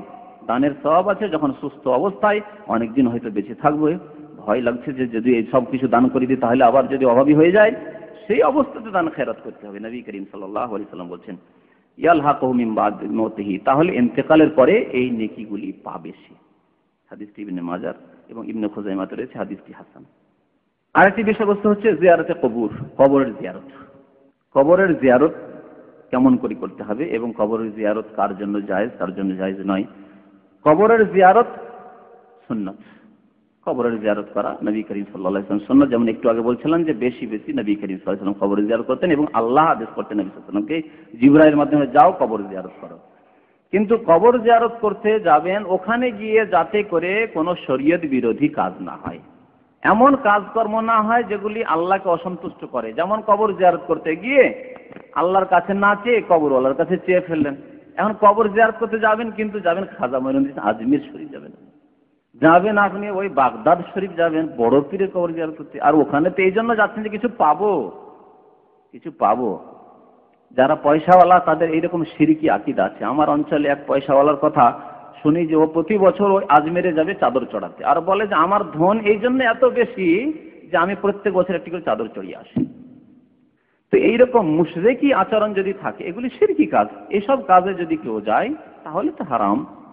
কিন্তু শরীয়ত সম্মত যে জিয়ারতের কথা একটু আগে বলছিলাম, যে নিজে উপদেশ নেওয়ার জন্য যে আমাকে এখানে আসতে হবে পরকাল স্মরণের উদ্দেশ্যে, আর মাইয়াতকে কিছু ফায়দা পৌঁছানোর জন্য যে তাদের জন্য কিছু দোয়া করবেন, কবরবাসীদের জন্য কিছু দোয়া করবেন যে আল্লাহ তাদের যদি কোনো অসুবিধা থাকে, কবরে আযাব থাকে দূর করবেন, আর না হয় আল্লাহ তাদের মর্যাদাকে উঁচু করবেন, এই উদ্দেশ্যে যদি যান। এবং সেখানে গিয়ে কেউ কান্নাকাটি যাতে না করে, এগুলি আপত্তিকর। সেখানে গিয়ে নিজের আত্মীয় স্বজন আপনজন কেউ মারা গেছে, ছেলে মারা গেছে বা বাবা মারা গেছে, মা মারা গেছে, আর কান্নাকাটি সেখানে হো হো করে শুরু করে দিলেন, আর গুনাহগার হলেন। কবরস্থানে এসব করা চলবে না। তো এসব না করলে কবর জিয়ারত করা শরীয়ত সম্মত এবং সুন্নাত। নবী করিম সাল্লাল্লাহু আলাইহি ওয়াসাল্লাম মক্কি জীবনে কবরের জিয়ারত করা নিষেধ ছিল, নিষেধ করেছিলেন। কারণ কি? মক্কি জীবন ছিল আকীদার পরিশুদ্ধির জীবন। মানুষ এখন পৌত্তলিকতা থেকে পুতুল পূজা ছেড়ে এক্ষুনি কলমাটি পড়েছে। কলমার যে ভাব অর্থ বুঝে শিরক মুক্ত সমাজ গড়তে হবে, এটি এখন হয়ে ওঠেনি। সুতরাং এখন সজাগ থাকতে হবে, মানুষকে আরো সতর্ক সাবধান রাখতে হবে। সেজন্য নবী করিম সাল্লাল্লাহু আলাইহি ওয়াসাল্লাম কবর জিয়ারত করতে নিষেধ করেছিলেন। কবর জিয়ারতে গেলে ওই জাহেলিয়াতের জামানায় যেসব আচরণ করে অভ্যাস আছে, দেবী দেবতার কাছে চেয়ে অভ্যাস আছে, গিয়ে যে ওই ভালো যাকে বলবেন মহামানব, খুব সৎ মানুষ ছিলেন, এদের কাছে চাওয়া শুরু করবেন, এই জন্য কবর জিয়ারত নিষেধ ছিল। আরো কারণ ছিল যে জাহেলিয়াতের জামানায় তারা রোদন করত, কান্নাকাটি করত, ইসলাম বিরোধী কাজ যেগুলি হয়ে থাকে শোক প্রকাশের জন্য সেগুলি করত, সেও করতে সেসব কাজ করতে পারে। এই জন্য এই দরজা বন্ধ করে দেওয়া হয়েছিল যে মারা গেছে দাফন করে দাও, আর কবর জিয়ারত করা নিষেধ। কবর দেখতে যাওয়া চলবে না, কবর জিয়ারত মানে কবর দেখতে যাও, কবরের কাছে যাওয়া চলবে না, নিষেধ ছিল মক্কি জীবন। কিন্তু নবী করিম সাল্লাল্লাহু আলাইহি ওয়াসাল্লাম পরবর্তীতে মদিনায় এসে দেখলেন যে এখন আকীদা মজবুত হয়ে গেছে, এখন আর পৌত্তলিকতা ফিরে যাবে না। যেমন আমার দেশের অনেক মানুষ যারা কবর মাজার পূজা করে, এরা পৌত্তলিকতার দিকে ফিরে চলে গেছে। হিন্দু ছিল বাপদাদা পূর্বপুরুষ, আর ওই পুতুল পূজা ছেড়েছে, দুর্গা পূজা ছেড়ে দিয়ে দুর্গা পূজা শুরু করে দিয়েছে, কবর পূজা শুরু করে দিয়েছে। এদের আকীদার পরিশুদ্ধি হয়নি, ইসলাহ হয়নি, সংশোধন হয়। এই সংশোধন নবী করিম সাল্লাল্লাহু আলাইহি ওয়াসাল্লাম ভালো করে দেওয়ার পরে তখন কবর জিয়ারতের অনুমতি দিয়েছেন। তাই নবী করিম সাল্লাল্লাহু আলাইহি ওয়াসাল্লাম বলছেন কুনতু নাহাইতুকুম আন জিয়ারাতিল কবর, আমি তোমাদেরকে কবর জিয়ারত করতে নিষেধ করতাম, নিজে বলছেন নিষেধ করতাম। আলা ফাজুরুহা, তবে এখন তোমরা জিয়ারত করো। ফাইন্নাহা তুযাক্কিরুকুমুল আখিরা, কারণ এতে পরকাল তোমাদের স্মরণ হবে, পরকাল স্মরণ করবে। কবরে গেলে দেখবি যে আল্লাহ, আমি একজন সাধারণ মানুষ, অমুক ইমাম, অমুক এত বড় আলেম, অমুক এত সৎ মানুষ ছিল, পরেশগার মানুষ, তাকে ইন্তেকাল করতে হয়েছে। এমনকি নবী করিম সাল্লাল্লাহু আলাইহি ওয়াসাল্লাম তার কবর যখন জিয়ারত করবেন, তখন আপনি কেমন অবস্থা, কেমন কৈফিয়ত আপনার ভাবি, আল্লাহ রাসূলুল্লাহ আল্লাহর সবচেয়ে প্রিয় বান্দা, তিনি যখন মাটির তলায় চলে গেছেন, ইন্তেকাল করেছেন, তাহলে আমরা কোথায়, আমাদের কি অবস্থা হবে, আল্লাহ কি প্রস্তুতি নিলাম, কিছু পাথে আছে আমাদের কাছে, কিছু সৎ আমল করতে পেরেছি কি, এইভাবে আপনার জীবনে পরিবর্তন করবে। সেই জন্য জিয়ারত করতে বলা হয়েছে। মুসলিম শরীফের হাদিস। আরেকটি হাদিসে নাসাইতে ওয়ালা তাকুলু হুজুরান, তোমরা যখন জিয়ারত করে সেখানে গিয়ে আপত্তিকর কোনো কথাবার্তা বলবে না, এমন কোনো কথা বলবে না যেগুলি ইসলাম বিরোধী, আপত্তিকর হতে পারে। জিয়ারতের ক্ষেত্রে মহিলাদের জিয়ারত ক্ষেত্রে বিশেষ করে এই ক্ষেত্রে ইখতিলাফ রয়েছে, বড় মতনৈক্য রয়েছে যে মহিলাদের জিয়ারত কি জায়েজ না না জায়েজ। একদল বলছেন যে মহিলারা জিয়ারত করতে পারবে না, মহিলারা জিয়ারত করতে পারবে না, যেহেতু নবী করিম সাল্লাল্লাহু আলাইহি ওয়াসাল্লামের হাদিস, একটি হাদিস রয়েছে লানাল্লাহু যাওয়ারাতিল কুবুর, জিয়ারতকারিনী মহিলা, কবর জিয়ারতকারিনী মহিলাদের ওপর আল্লাহর লানত রয়েছে বা রাসূলের লানত রয়েছে। যেমন হাদিস রয়েছে, কোন হাদিসে রাসূলের লানতের কথা রয়েছে, অভিশাপের কথা, এবং আল্লাহর অভিশাপের কথা রয়েছে। একটি হাদিস রয়েছে যার ফলে কিছু কিছু আলেমদের মাঝে মহিলারা জিয়ারত করতে পারবে না। জিয়ারতের যে অনুমতি আছে নবী সাল্লাল্লাহু আলাইহি ওয়াসাল্লামের পক্ষ থেকে সেটি হচ্ছে পুরুষদের জন্য, কিন্তু সহি কথা হচ্ছে এই যে মহিলারাও জিয়ারত করতে পারে।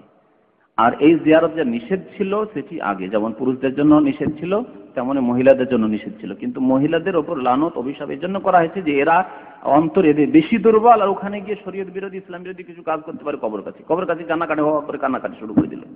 সেই জন্য বেশি বেশি তারা জিয়ারত করবে না, তবে জিয়ারত করা জায়েজ আছে তাদের জন্য। প্রয়োজনে আপনজন কেউ মারা গেছে, ইন্তেকাল করেছে, কবর জিয়ারতে যেতে পারে পর্দার সাথে। কারণ নবী করিম সাল্লাল্লাহু আলাইহি ওয়াসাল্লাম যে হাদিসটি শুনে ফাজুরুল কবুর, তোমাদেরকে কবর জিয়ারত করতে নিষেধ করতাম, নবী সাল্লাল্লাহু বলেন কবর জিয়ারত করতে নিষেধ করতাম তোমাদেরকে, নারী পুরুষ উভয়কে এখানে সম্বোধন করা হয়েছে, তোমাদেরকে নিষেধ করতাম। তারপরে বলছেন যে ফাজুরু, এখন তোমরা জিয়ারত করো। এখানে নবী সাল্লাল্লাহু বললেন যে হে পুরুষরা তোমরা জিয়ারত করো, মহিলারা করবেন, এই কথা বললেন না। তাহলে বোঝা যাচ্ছে এই সম্বোধন সবাইকে যে তোমরা জিয়ারত করতে পারো। আর দ্বিতীয় কারণ হচ্ছে যে নবী সাল্লাল্লাহু আলাইহি ওয়াসাল্লাম যে কারণটি বললেন যে তোমরা জিয়ারত কেন করবে, ফাইন্নাহা তুযাক্কিরুকুমুল আখিরাহ, তাতে পরকাল স্মরণ হবে। তো পরকাল স্মরণের যে মুহতাজ মুখাপেক্ষী শুধু পুরুষরা না নারীরাও? নারীরাও পরকাল স্মরণ যেমন আমাদের পুরুষদের করতে হবে তেমন মহিলাদেরকেও করতে হবে। সুতরাং কবর জিয়ারতে যে মহিলারা না যায়, শুধু ঘরে বসে থাকে, জীবনে কবর দেখলো না, তাহলে তাদের অন্তর নরম হবে কি করে, পরকাল কি করে তাদের স্মরণ আসবে? সুতরাং যে নবী সাল্লাল্লাহু আলাইহি ওয়াসাল্লাম কারণ বলেছেন সেই কারণে অন্তর্ভুক্ত মহিলারাও প্রয়োজনে মাঝে মাঝে কবর জিয়ারতে যেতে পারে। নবী সাল্লাল্লাহু আলাইহি ওয়াসাল্লাম তাছাড়া মহিলাদের দুটি হাদিস রয়েছে এই ক্ষেত্রে কবর জিয়ারতের অনুমতি দিয়েছেন। তার মধ্যে একটিতে আছে যে নবী সাল্লাল্লাহু আলাইহি ওয়াসাল্লাম একদিন রাত্রে বাকিতে কবরস্থানে জিয়ারতে গেলেন, আর জিয়ারতে থেকে ফিরে আসলেন। ফিরে আসার পরে বললেন মা আয়েশা রাদিয়াল্লাহু তাআলা আনহাকে, ইন্না জিবরিল আতানি, আজকে রাত্রে জিবরিল আলাইহিস সালাম আমার কাছে এসেছিলেন, তুমি ঘুমিয়ে পড়েছিলে, আর সেই সময় এসে আমাকে বলছেন যে ইন্না রাব্বাকা ইয়ামুরুকা, তোমার পালনকর্তা তোমাকে আদেশ করছে আনতাতি আহলাল বাকিয়ে, যে বাকির কবরস্থানে তুমি যাও, ফাতাস্তাগফির লাহুম, এবং তাদের জন্য আল্লাহর কাছে ক্ষমা প্রার্থনা করো, তাদের জন্য ক্ষমা প্রার্থনা করো। এই আল্লাহর আদেশ জিবরিল আলাইহিস সালাম নিয়ে আসলেন।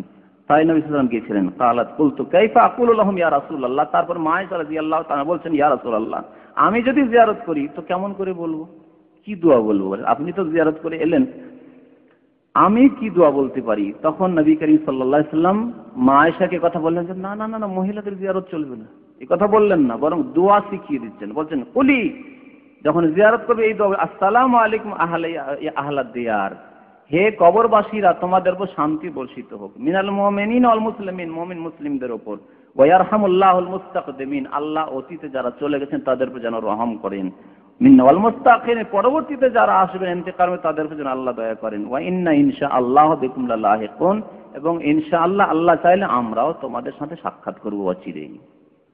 এই দোয়া এছাড়াও একাধিক দোয়া রয়েছে সালাম পেশ করার, আর আপনি আরবিতে না জানলে আপনি নিজের ভাষাতেও সালাম, কবরবাসীকে সালাম দেবেন আপনি, তাতে অসুবিধা নেই, হাদিসটি মুসলিমে রয়েছে। তার থেকে বোঝা গেল যে মা আয়েশাকে যখন দোয়া শিখিয়ে দেন নবী সাল্লাল্লাহু আলাইহি ওয়াসাল্লাম, তাহলে কবর জিয়ারতে মহিলার প্রয়োজনে যেতে পারে। এছাড়াও নবী করিম সাল্লাল্লাহু আলাইহি ওয়াসাল্লামের বিবি উম্মুল মুমিন আয়েশা রাদিয়াল্লাহু তাআলা তার ভাই আব্দুর রহমান বিন আবি বকরের কবর জিয়ারত করেছেন। আবু বকরের ছেলে আব্দুর রহমান ইন্তেকাল করে, কবর জিয়ারত করেছেন। আর একটি হাদিস এর আগে বলেছিলাম যে একজন মহিলা এক কবরের কাছে কান্না করছিল, হাদিসটা আপনাদের হয়তো স্মরণ আছে যারা আসছেন কন্টিনিউ। নবী করিম সাল্লাল্লাহু আলাইহি ওয়াসাল্লাম তাকে বলে ইত্তাকিল্লাহ ওয়াসবিরি, আল্লাহকে ভয় করো, সবর করো, এই কবরের কাছে এসে তুমি কান্না করছো। তখন সে কি বলেছিল যে আপনার উপর তো মুসিবত আসেনি, সেই জন্য আপনি কি বুঝবেন, আমার মুসিবত আমি বুঝি। নবী সাল্লাল্লাহু আলাইহি ওয়াসাল্লামকে সে চিনতে পারেনি। তো ওই মহিলাকে নবী করিম সাল্লাল্লাহু আলাইহি ওয়াসাল্লাম কবরের পাশে দেখেছিলেন, তাকে শুধু বললেন যে ধৈর্য ধারণ করো, কান্নাকাটি করিও না, তার কান্না করতে নিষেধ করেছিলেন, কিন্তু নবী সাল্লাল্লাহু আলাইহি ওয়াসাল্লাম নিষেধ করেন যে কবরের কাছে কেন মহিলা, তুমি একজন মুসলিম মহিলা কবরের কাছে কেন, যদি কবর যাওয়ার নিষিদ্ধ থাকতো তা বলতেন নবী সাল্লাল্লাহু আলাইহি ওয়াসাল্লাম, তা তো বলেননি। তাহলে বোঝা যাচ্ছে যে মহিলারা প্রয়োজনে কবর জিয়ারত করতে পারে, তবে খুব বেশি বেশি কবর জিয়ারত করবে না, যেহেতু তাদের অন্তর নরম, যেমন বলছিলাম। আর তারা বেশি বেশি গেলে হয়তো বেহায়া বিপর্দা হতে পারে, সবাই তো একই রকমের পর্দা করে না। সুতরাং পর্দারও খেয়াল রাখতে হবে, এবং সেখানে গিয়ে যাতে করে কান্নাকাটি না করে এসব খেয়াল রাখতে হবে। তাছাড়া তাদের ইমানও দুর্বল, শিরকে লিপ্ত হতে পারে। আর আজকাল কবর মাজারে অধিকাংশ মহিলাই দেখা যায়, যেসব মাজারে কবর পূজা হচ্ছে, ওরস লাগে, ওখানে মহিলাদের সংখ্যা বেশি, যেহেতু মহিলাদের ইমান এত দুর্বল যে তাদেরকে এক মহিলা, ওই বিদাতি মহিলাকে শিখিয়ে দেয় যে তোমার ছেলে মেয়ে হচ্ছে না, অমুক রোগ ভালো হচ্ছে না, যাও না একবার পীর সাহেব দরবার থেকে ফিরে এসো না, যাও একবার ওরসের মেলায় যাও। আর এই মহিলাদের যে চক্রান্ত, স্বামীকেও কনভার্ট করে ফেলে। স্বামী বলে চলো না, চলো না একটু দেখে আসি না, সবাই বলছে যেতে, তো তুমি যাচ্ছ না কেন? ও মহিলাকে রাজি করার জন্য স্বামীও চললো ওই কবর মাজারে জিয়ারতে আর ওরসের মেলাতে। আর এইভাবে ওই মহিলার সাথে শেষ শরিক করে ফেললো। এইভাবে হয় বেশিরভাগ। মহিলা ছাড়াও খুব কম পুরুষই আছে যারা এই মাজার পূজায় যায় আর ওই ওরসের মেলায় যায়। এ হচ্ছে অবস্থা। এই জন্য বেশি বেশি কবর জিয়ারত করবে না, যেমন বেশি বেশি কবর জিয়ারত যারা করে তাদের জন্য অভিশাপের কথা বলা হয়েছে। আর আমাদের দেশে কবর জিয়ারত করতে গিয়ে শুধু কবর জিয়ারত হয় না, কবর জিয়ারতের সাথে বেশ কিছু বিদআত হয়। বিদআতের সংমিশ্রণে কবর জিয়ারত হয়। কবর জিয়ারতে গেলে কুলখানি করতে হবে, ফাতিহা খানি করতে হবে, কয়েকবার করে ফাতিহা পড়তে হবে, তাই না? এই যে ইসালে সওয়াবের তরিকা বা কবর জিয়ারতের তরিকা, সবগুলি শরীয়তে নেই, সবগুলি শরীয়ত বহির্ভূত। এসব শরীয়তে নেই। শরীয়তে আছে যেমন সালাম, আর সালাম দেওয়ার পরে আপনি দাঁড়ান, সেখানে দোয়া করেন, কিবলামুখী হয়ে দোয়া করেন। সালাম দেওয়ার সময় একটি কথা মনে রাখবেন, সালাম দেওয়ার সময় কবরকে সামনে করে সালাম দিবেন, যেহেতু যাকে সালাম দিয়েছেন তাকে সামনে করে সালাম দিতে হবে। আর যখন সালাম দেওয়া হয়ে গেল, দোয়া করবেন, তখন কিবলামুখী হয়ে দোয়া করবেন। ওই যে ঘিরে চারিদিকে কবরকে ঘিরে নিলেন বা কবরস্থানকে ঘিরে নিলেন, কেউ পূর্ব দিকে মুখ করে, কেউ উত্তর দিকে মুখ করে, কেউ দক্ষিণ দিকে মুখ করে, কেউ পশ্চিমে, সবাই ঘিরে নিয়ে দোয়া করতে হবে। এটি হচ্ছে শরীয়ত বিরোধী কাজ। কিবলামুখী হয়ে দোয়া করতে হবে, যেহেতু সালাতের নামাজের কিবলা হচ্ছে কাবা, আর নামাজের গুরুত্বপূর্ণ অংশ, বরং নামাজের মগজ বলা হয়েছে দোয়া। আর দোয়াও হুয়াল ইবাদত, দোয়াই হচ্ছে আসল ইবাদত। এই নামাজে যদি দোয়া না থাকতো তো কিচ্ছু নেই, শুধু বডির ভিতরে কিচ্ছু নেই। আর সালাতকে সালাত এই জন্য বলে, নামাজকে সালাত এই জন্য বলা হয় যে তাতে দোয়া রয়েছে, সূরা ফাতিহা দোয়া, আত-তাহিয়াত দোয়া, দরুদ শরীফ দোয়া, নবী সাল্লাল্লাহু আলাইহি ওয়াসাল্লামের জন্য দোয়া, আর অন্যান্য দোয়ায়ে মাসুরা, সব দোয়া। সেই জন্য তো যখন নামাজের কিবলা হচ্ছে কাবা, তখন নামাজের যে গুরুত্বপূর্ণ বিষয় যেটি বা অংশ, সেটি হচ্ছে দোয়া। দোয়ারও কিবলা হচ্ছে কাবা। সুতরাং কাবামুখী হয়ে দোয়া করতে হবে। এমনকি নবী করিম সাল্লাল্লাহু আলাইহি ওয়াসাল্লামের কবর জিয়ারতের সময় যখন সালাম পড়বেন, তখন এই জন্য ওলামায়ে কেরাম শিখান যে তখন নবী করিম সাল্লাল্লাহু আলাইহি ওয়াসাল্লাম আবু বকর ওমরের সামনে দাঁড়িয়ে সালাম পড়বেন। আর যখন দোয়া করতে হবে তখন কিবলামুখী হয়ে চলে যান, সরে যান, কিবলামুখী হয়ে দোয়া করেন। নবী সাল্লাল্লাহু আলাইহি ওয়াসাল্লামের বা আবু বকর ওমর বা অন্যান্যদের কবরকে সামনে করে দোয়া করবেন না, শরীয়ত বিরোধী কাজ। আমাদের দেশে যা হয় বলছিলাম যে কবরের কাছে গিয়ে কোরআন পাঠ করা হয়, অনেকে বসে বসে পড়ে, অথবা দাঁড়িয়ে দাঁড়িয়ে কিছু সূরা পাঠ করা হয়। কিছু কিছু এলাকায় তো কোরআন নিয়ে বসেই যায়, কবরস্থানে বসেই যায়, কোরআন নিয়ে পড়ছে, তেলাওয়াত চলতে আছে কবরস্থানে। এই সবগুলি শরীয়ত বিরোধী কাজ, হাদিসের কোনো প্রমাণ নেই। যদি এসব কাজ ভালো কাজ হতো তো নবী করিম সাল্লাল্লাহু আলাইহি ওয়াসাল্লাম করতেন, সাহাবায়ে কেরামদেরকে শেখাতেন, করতে বলতেন, অথবা সাহাবায়ে কেরাম করতেন। আর কোরআন তেলাওয়াতের স্থান যে কবরস্থান নয়, এর দলিল হাদিসে।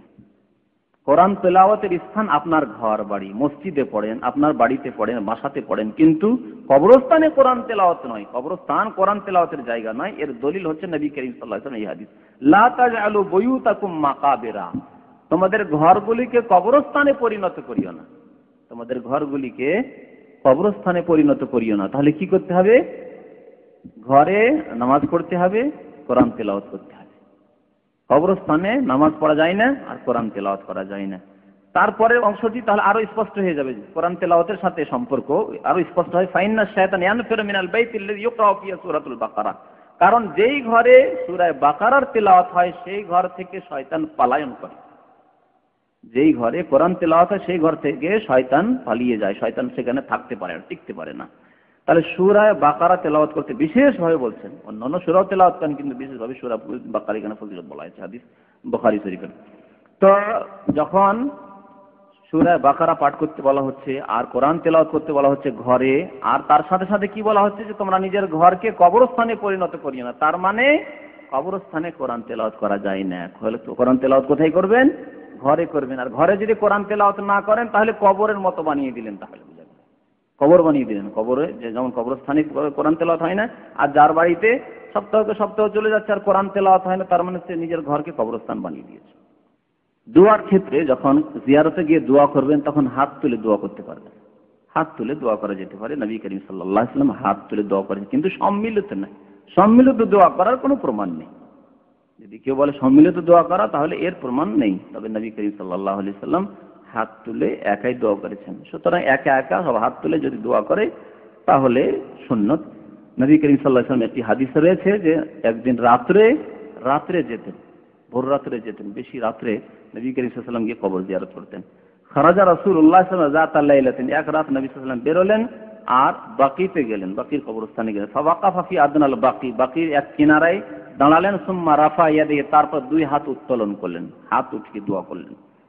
সুম্মা সারফা, তারপরে দোয়া করে ফিরলেন। তারপরে মা আয়েশা রাদিয়াল্লাহু তাআলা আনহাকে এসে নবী সাল্লাল্লাহু আলাইহি ওয়াসাল্লাম বলছেন, বুইসতু লিআহলিল বাকি লিউসাল্লি আলাইহিম, আমাকে পাঠানো হয়েছিল আল্লাহর পক্ষ থেকে এই বাকির কবরস্থানে, বাকির অধিবাসী, বাকির কবরের যারা অধিবাসী তাদের জন্য, যে তাদের জন্য যেন আমি দোয়া করি। লিউসাল্লি আলাইহিম, অর্থাৎ তাদের জন্য যেন আমি দোয়া করি। তাহলে বোঝা যাচ্ছে যে দুই হাত তুলে দোয়া করা যাবে, যেমন নবী করিম সাল্লাল্লাহু আলাইহি ওয়াসাল্লাম দোয়া করেছেন। হাদিসটি মুসনাদ আহমদে রয়েছে, হাদিস হাসান। কবরের ওপর ফুল চড়ানো, চাদর চড়ানো, ফুল চড়ানো জায়েজ নয়। যেহেতু সালাফে সালেহিনদের কেউ করেন না, সাহাবারা করেছেন না, তাবেঈনরা করেছেন না, তাবেঈন করেছেন, পরবর্তীকালে সব বিদআত। নেতাদের কবরে ফুল চড়ানো, পীর সাহেবদের কবরে ফুল চড়ানো, যেগুলিকে মাজার বলা হয়, ফুল চড়ানো, এসব হচ্ছে বিদআত। কবরের কাছে এসে কোন কোন কাজগুলি হারাম, কবরের কাছে বা কবর সম্পর্কে কোন কোন কাজগুলি হারাম। একটি কাজ হচ্ছে কবরের কাছে জবাই করা, কবরের কাছে জবাই করা বা কবরস্থানে জবাই করা। একটি কবর থাকতে পারে, সেখানে কেউ জবাই করছে, এটি হচ্ছে হারাম কাজ। যদিও আল্লাহর উদ্দেশ্যে জবাই করা হয়। কবরের কাছে দুই উদ্দেশ্যে জবাই করা হয়। একটি হচ্ছে যে কবরের কাছে জবাই করলেন, যেমন ওরসের মেলাতেও খাসি মোরগগুলি জবাই হয় পীরদের মাজারে। অনেকে জবাই করে যে বিসমিল্লাহ আল্লাহু আকবার, আল্লাহর নামেই জবাই করলাম হয়তো, কিন্তু পীর সাহেবের মাজারে অনেক লোকেরা এসছে, তারা খাবে দাবে, তাদের খাবার দাবার দেওয়া হবে, সেজন্য জবাই করলাম, তবু হারাম, হারাম। আর যদি আল্লাহর উদ্দেশ্যে জবাই না করে যদি পীর সাহেবের উদ্দেশ্যে জবাই করা হয়, যে পীরের সন্তুষ্টির জন্য, পীর সন্তুষ্ট হবে এই কবরে, এই মাজারে যদি আমি খাসি মোরগ পেশ করি, তাহলে আল্লাহর কাছে পীর সাহেব সুপারিশ করবে আমার জন্য। তাহলে পীরের সন্তুষ্টির জন্য, তার নৈকট্য লাভের জন্য জবাই করা হল, এটি হচ্ছে শিরক, হচ্ছে শিরক। এবং এই উদ্দেশ্যে যা জবাই করা হবে তা খাওয়া হারাম। কোরআন আল্লাহ স্পষ্ট ভাষায় বলেছেন যে এই খাবার খাওয়া, এই জবাইকৃত জানোয়ারের গোশত খাওয়া হারাম, এবং এই কাজ হচ্ছে শিরক। নবী করিম সাল্লাল্লাহু আলাইহি ওয়াসাল্লাম একটি হাদিসে লা আকরা ফিল ইসলাম, ইসলামে কবরস্থানে জবাই করা, কবরের পাশে জবাই করা নেই। ইমাম আব্দুর রাজ্জাক বিন হাম্মাম বলছেন যে জাহিলিয়াতের জামানায় তারা করত কি, গরু বা ছাগল জবাই করত কবরের পাশে, একে আকার বলা হয়, আকিরা বলতো কবরের কাছে গিয়ে। আজকাল যে ওই ওরসের মেলায় গিয়ে খাসি মুরগ জবাই করা হয়, তো তা তো শিরক করা হচ্ছে। যেহেতু এখানে অধিকাংশ মানুষের উদ্দেশ্যই থাকে যে পীর সাহেবের সন্তুষ্টির জন্য এবং তার নৈকট্য লাভের জন্য, এবং সে সুপারিশ করবে, তার উদ্দেশ্যে জবাই করা হয়। কিন্তু যদি এই উদ্দেশ্য করে যে না আল্লাহর জন্য করছি, শুধু লোকজনকে খাবার দেওয়ার জন্য, সেটিও হারাম এই হাদিসের আলোকে। আর ওই পীর বা ওলির জন্য যদি জবাই করা হয়, নবীর জন্য জবাই করা হয়, তাহলে শিরক, এবং এই গোশত খাওয়া হারাম। যেমন আল্লাহ রাব্বুল আলামিন ইরশাদ করেছেন, ওয়ালা তাকুলু মিম্মা লাম ইউযকার ইসমুল্লাহি আলাইহি, আল্লাহর নাম যদি উচ্চারণ না করা হয় কোনো পশুর ওপর জবাই করার সময়, তাহলে তা খাবে না। হয়তো বিসমিল্লাহ বললেন, কিন্তু শুধু কথাই বিসমিল্লাহ বললেন, কাজে করবে নিয়ত আছে যে কার জন্য এটি জবাই, পীর সাহেবের জন্য, পীর সাহেবের সন্তুষ্টির জন্য, তার আত্মা সন্তুষ্ট হবে এবং সন্তুষ্ট হলে আমার জন্য সুপারিশ করবে, আমার মনস্কামনা পূরণ করবে, তাহলে শিরক। এবং এই গোশত খেতে আল্লাহ নিষেধ, ওয়ালা তাকুল মিম্মা লাম ইউযকার ইসমুল্লাহি আলাইহি ফাইন্নাহু ফিসক, আর আল্লাহ বলছেন এ হচ্ছে ফিসক, এই গোশত খাওয়া হচ্ছে ফিসক, গোশত খাওয়া যাবে না, হারাম। দ্বিতীয় জিনিস যা হারাম কবরের ক্ষেত্রে, তা হচ্ছে এর আগে ইশারা করেছিলেন যে কবর বেশি উঁচু করা যাবে না, আধ হাতের বেশি কবর উঁচু করা যাবে না। তৃতীয় জিনিস হচ্ছে কবর পাকা করা।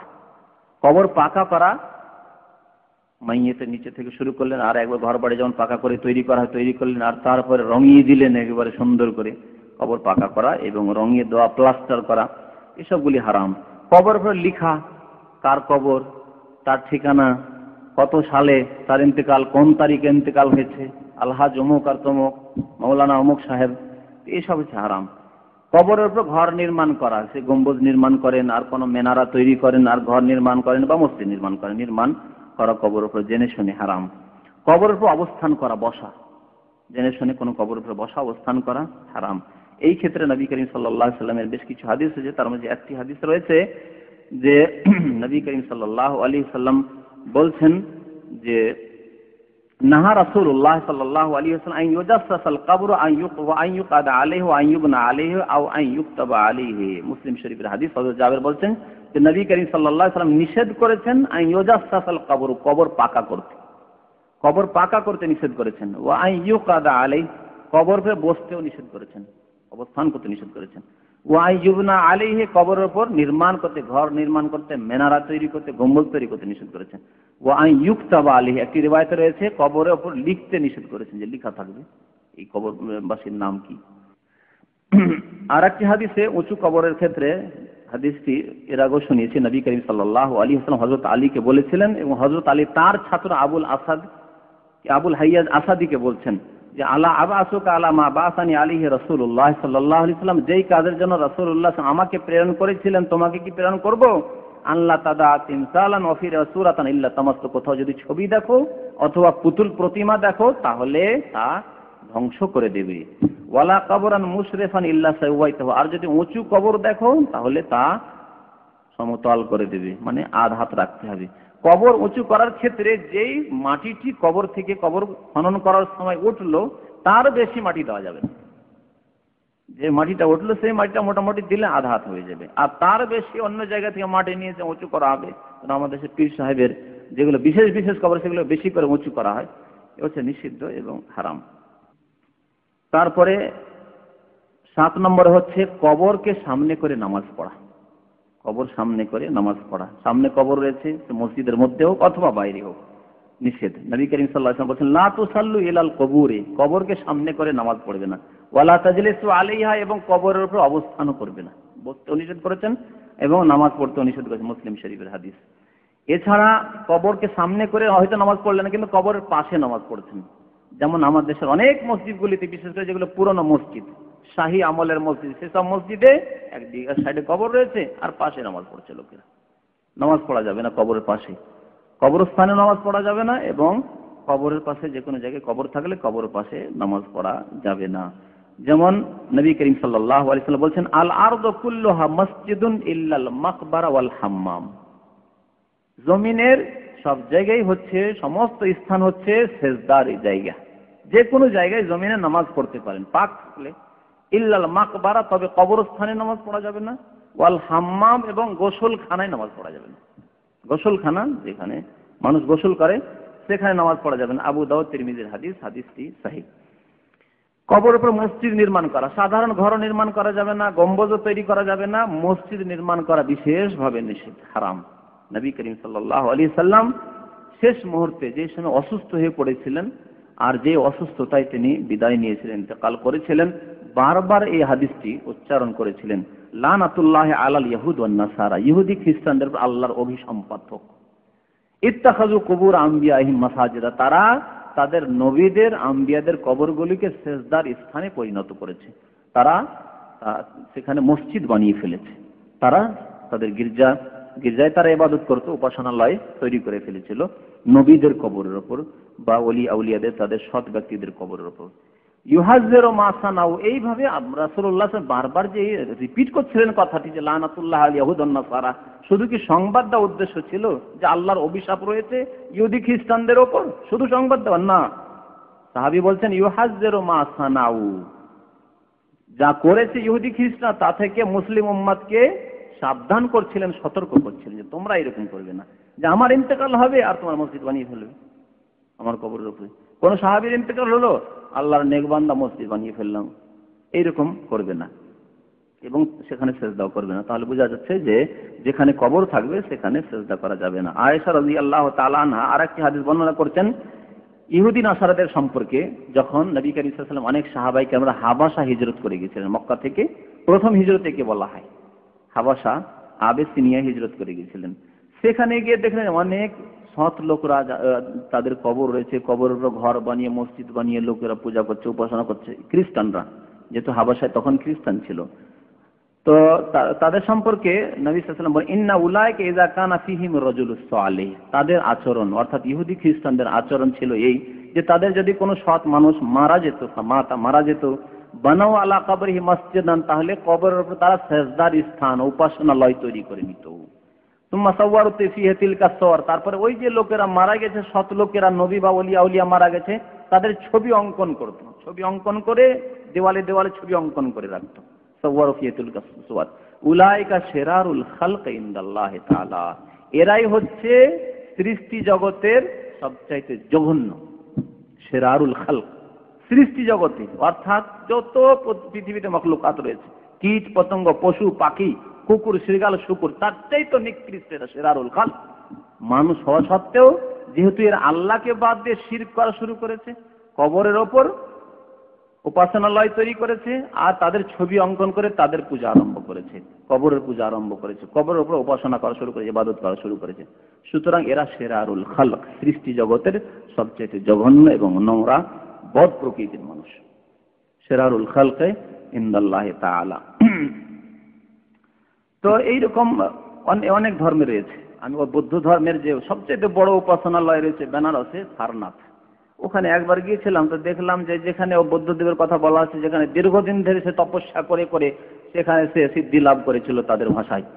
তো সেখানে এখন বৌদ্ধদেব যে নিরাকারের পূজা করত, মানে তার ধারণায় তো সে পুতুল পূজারি ছিল না। তো তার ভক্তরা বা বুদ্ধিস্ট যারা বর্তমানে, তারা স্বয়ং বৌদ্ধদেবের পূজা আরম্ভ করেছে। চারিদিকে ছবি অঙ্কন, গোটা যে দেখলাম উপাসনালয়টি পুরো ছবি অঙ্কিত রয়েছে শুধু বুদ্ধদেবের। এই আচরণ খ্রিস্টানদেরও ছিল, ইহুদিদের ছিল, যাদের কথা নবী করিম সাল্লাল্লাহু আলাইহি ওয়াসাল্লাম বলছেন যে এরা করতো কি, কবরের ওপর তাদের ওলি আউলিয়া সৎ ব্যক্তিদের কবরের ওপরে তারা মসজিদ তৈরি করে, অর্থাৎ সেজদার স্থান তৈরি, উপাসনালয় তৈরি করে নিত এবং তাদের ছবিগুলি অঙ্কিত করার পরে তাদের পূজা আরম্ভ করত। এইভাবে শিরক ঢুকেছে। আর একটি কাজ যেটি নিষেধ, সেটি হচ্ছে যে কবরে বা কবরস্থানে মেলা বসানো, ওরস লাগানো। আমার দেশের ভাষায় বলতে হলে যে ওরসগুলি লাগে, মেলা লাগে কোথায়? হিন্দুরা তার মেলা লাগাতে আসে। আমাদের সে মেলা বলে, হিন্দুরা যদি কোনো পূজা উপলক্ষে কোনো মেলা করে সেটিকে বলে মেলা, হিন্দুদের মেলা। আর মুসলমানরা কবর মাজার নিয়ে যে মেতে রয়েছে যারা, তারা যে মেলা করে, ওই মেলার নাম হচ্ছে ওরস। ওরস কেন ওরস বলে বুঝেন? ওরস মানে আসলে বিয়ে। 2 দিন কার বিয়ে? হ্যাঁ, পীর সাহেবের ছেলের বিয়ে, হ্যাঁ, না ওই মুরিদদের কারো বিয়ে। এই ওরস এই জন্য বলে যে তাদের ভ্রান্ত আকিদা, এই সুফিদের, কবর পূজারীদের ভ্রান্ত গুমরা আকিদা, যে যেই দিন পীর সাহেব ইন্তেকাল করে সেই দিন আল্লাহর সাথে, আল্লাহ সে ছিল আশেক, আল্লাহ মাসুক, আশেক মাসুকে সাক্ষাৎ হলো। যেমন স্বামী স্ত্রীতে কি হয়, সাক্ষাৎ হয় বিয়ের দিনে বা বিয়ের পরের দিনে, ঠিক তেমনি আশেক মাসুকে নাউজুবিল্লাহ সাক্ষাৎ হলো। তো ওই মৃত্যু দিবসকে তারা ওরসের দিবস, ওরস হিসাবে পালন করে এই কবর পূজারীরা। তো ওরসের মেলা করে থাকে, যে সম্পর্কে নবী করিম সাল্লাল্লাহু আলাইহি ওয়াসাল্লাম সতর্ক করেছেন উম্মতকে যে তোমরা কবরকে মেলার স্থান বানিয়ে নেবে না। বিশেষ করে নবী সাল্লাল্লাহু আলাইহি ওয়াসাল্লাম তার কবর সম্পর্কে, যেহেতু এই আশঙ্কা ছিল যে কবর নিয়ে এই কাজ করবে তারা, নবী সাল্লাল্লাহু আলাইহি ওয়াসাল্লাম দোয়া করেছেন আল্লাহর কাছে, আল্লাহুম্মা লা তাজাল কবরি ওয়াসনা ইউবাদ, আল্লাহ আমার কবরকে এইরকম করে দিও না যে তারা আমার কবরের ইবাদত শুরু করে দিয়ে পূজা শুরু করে দেবে। তো বিশেষ সময়ে, নির্দিষ্ট সময়ে, অমক সময় অমক পীরের কবরে ওরসের মেলা লাগে, ওরস লাগে, এই হয় সে হয় যে আমাদের দেশে হয়ে থাকে, এগুলি হচ্ছে হারাম। নবী কারীম বলেছেন লা তাত্তাখিযু কবরি ঈদান, আমার কবরকে তোমরা মেলায় পরিণত করো। ঈদ উৎসবকে ঈদ বলা হয়, মেলায় পরিণত করিও না। ওয়ালা তাজআলু বুয়ুতাকুম কুবুরা, এবং তোমরা তোমাদের ঘরগুলি কবরে পরিণত করিও না, অর্থাৎ কোরআন তেলাওয়াত করবে, নামাজ পড়বে ঘরে নফল। ওয়াহাইসুমা কুনতুম ফাসাল্লু আলাইয়া, তোমরা যেখানে থাকো না কেন আমার উপর দুরূদ পেশ করে, ফাইন্না সালাতাকুম তাবলুগুনি, কারণ তোমাদের দুরূদ আমার পর্যন্ত পৌঁছে দেওয়া হয়, ফেরেশতারা পৌঁছে দেন। আবু দাউদের হাদিস, হাদিসটি হাসান। কবরের উদ্দেশ্যে নেকির জন্য সফর করা নিষেধ। কবরের জন্য সফর করা, বাড়ি হচ্ছে কোথায় আপনার, কলকাতা বা ঢাকা, আর যাবেন আপনি আজমির সফর করে, ট্রেনে বুকিং পাওয়া যায় না।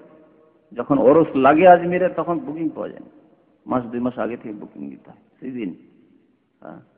এক শ্রেণীর হাজিরা, বিদাতি হাজিরা আসে, হজ করবে মক্কা মদিনা, উদ্দেশ্য আসল কিন্তু মদিনা, নবী পাকের রজে হাজিরি দাও। আর তারপরে এখান থেকে যথেষ্ট না, বড় পীরকে ছাড়া যাবে না, চললো এখান থেকে ইরাক ট্যুর, ইরাক হয়ে তখন ভারত বাংলাদেশ যাবে, পাকিস্তান যাবে। হ্যাঁ, আর তার সাথে সাথে যদি শিয়া রাফিজি হয়তো ইরান যাবে, যেহেতু ইরানে কবর মাজারের অভাব নেই, ও কবর মাজারেরই দেশ। তো তো এইভাবে যারা মুশরিক তারা কবরের উদ্দেশ্যে সফর করে থাকে, যেটি হারাম। এই ক্ষেত্রে অনেক হাদিস রয়েছে, তার মধ্যে একটি হাদিস নবী করিম সাল্লাল্লাহু আলাইহি ওয়াসাল্লাম প্রসিদ্ধ হাদিস, বুখারী মুসলিমের হাদিস, লা তুসাদ্দুর রিহালু ইল্লা ইলা সালাসাতি মাসাজিদা, 3টে মসজিদ ছাড়া কোন জায়গার জন্য সফর করা যাবে না, সফর করা যাবে না। আল মসজিদুল হারাম, মসজিদে হারাম, ও মসজিদি হাজা, নবী সাল্লাল্লাহু আলাইহি ওয়াসাল্লাম বলেছেন আমার এই মসজিদ অর্থাৎ মসজিদে নববী মদিনার মসজিদ, ও মসজিদুল আকসা, এবং মসজিদে আকসা হচ্ছে বাইতুল মুকাদ্দাসের মসজিদ। আল্লাহ যদি তৌফিক দেন তৃতীয় মসজিদ যে আমাদের এবং দ্বিতীয় কিবলা পবিত্র স্থান, তার জিয়ারত করবেন, সেখানে গিয়ে ইবাদত করবেন, নামাজ পড়বেন, তার সওয়াব রয়েছে। এই 3টি মসজিদ ছাড়া নেকির উদ্দেশ্যে কোথাও সফর করে যাবেন তা যাবে না। তবে যদি আত্মীয় স্বজনের কারো কবর থাকে, আব্বার কবর আছে, বাড়ি হচ্ছে গ্রামাঞ্চলে, সে শহরে গিয়ে মারা গেছে, সেখানে দাফন হয়ে গেছে অন্য কোনো শহরে, তখন জিয়ারতে যেতে পারেন, যেহেতু আপনার উদ্দেশ্য অন্যরকম, তখন জিয়ারতের জন্য যাচ্ছেন আপনি, আর আপনার আত্মীয়, তার সাথে আত্মীয়তা রয়েছে, আপনার উপর তার হক রয়েছে, প্রাপ্য রয়েছে, সেই জন্য যাচ্ছেন। উলামায়ে কেরাম বলছেন এইরকম ক্ষেত্রে মাঝে মধ্যে যদি কেউ যায় অসুবিধা নেই, কিন্তু একেবারে অমুক কবরে যেতে হবে, অমুক মাজারে যেতে হবে, যেসব আকীদা, এসব কাজ করা হারাম। নবী করিম সাল্লাল্লাহু আলাইহি ওয়াসাল্লাম নিষেধ করেছেন 3টি মসজিদ ছাড়া অন্য কোথাও নেকির উদ্দেশ্যে সফর করা থেকে। কবরে বাতি জ্বালানো, বাতি জ্বালানো, আলোকিত করা, কবরস্থানকে আলোকিত করা, বিশেষ করে এই যে শাবান আছে, শাবানের 15 তারিখ শবে বরাত, শবে বরাতে যেহেতু বিদাতীদের এই আকীদা রয়েছে যে 1 বছরে যতগুলি লোক মারা যায় সবগুলির আত্মা ওই দিন ফিরে আসে, এই জন্য আলোকিত করে দেয়, কবরস্থানকে আলোকিত করে দেয় বিদাতীরা। বিদাতীদের কবরস্থান আলোকিত, বাড়িতে হালুয়া পুরি তৈরি, ভালো ভালো খাবার তৈরি হয়, আলোকিত হইলে ওইদিকে রুহগুলি উঠে আসবে কবর থেকে, আর উঠে এসে বাড়িতে ভালো ভালো খাবার আছে তারা খাবে দাবে, জিয়ারত করবে।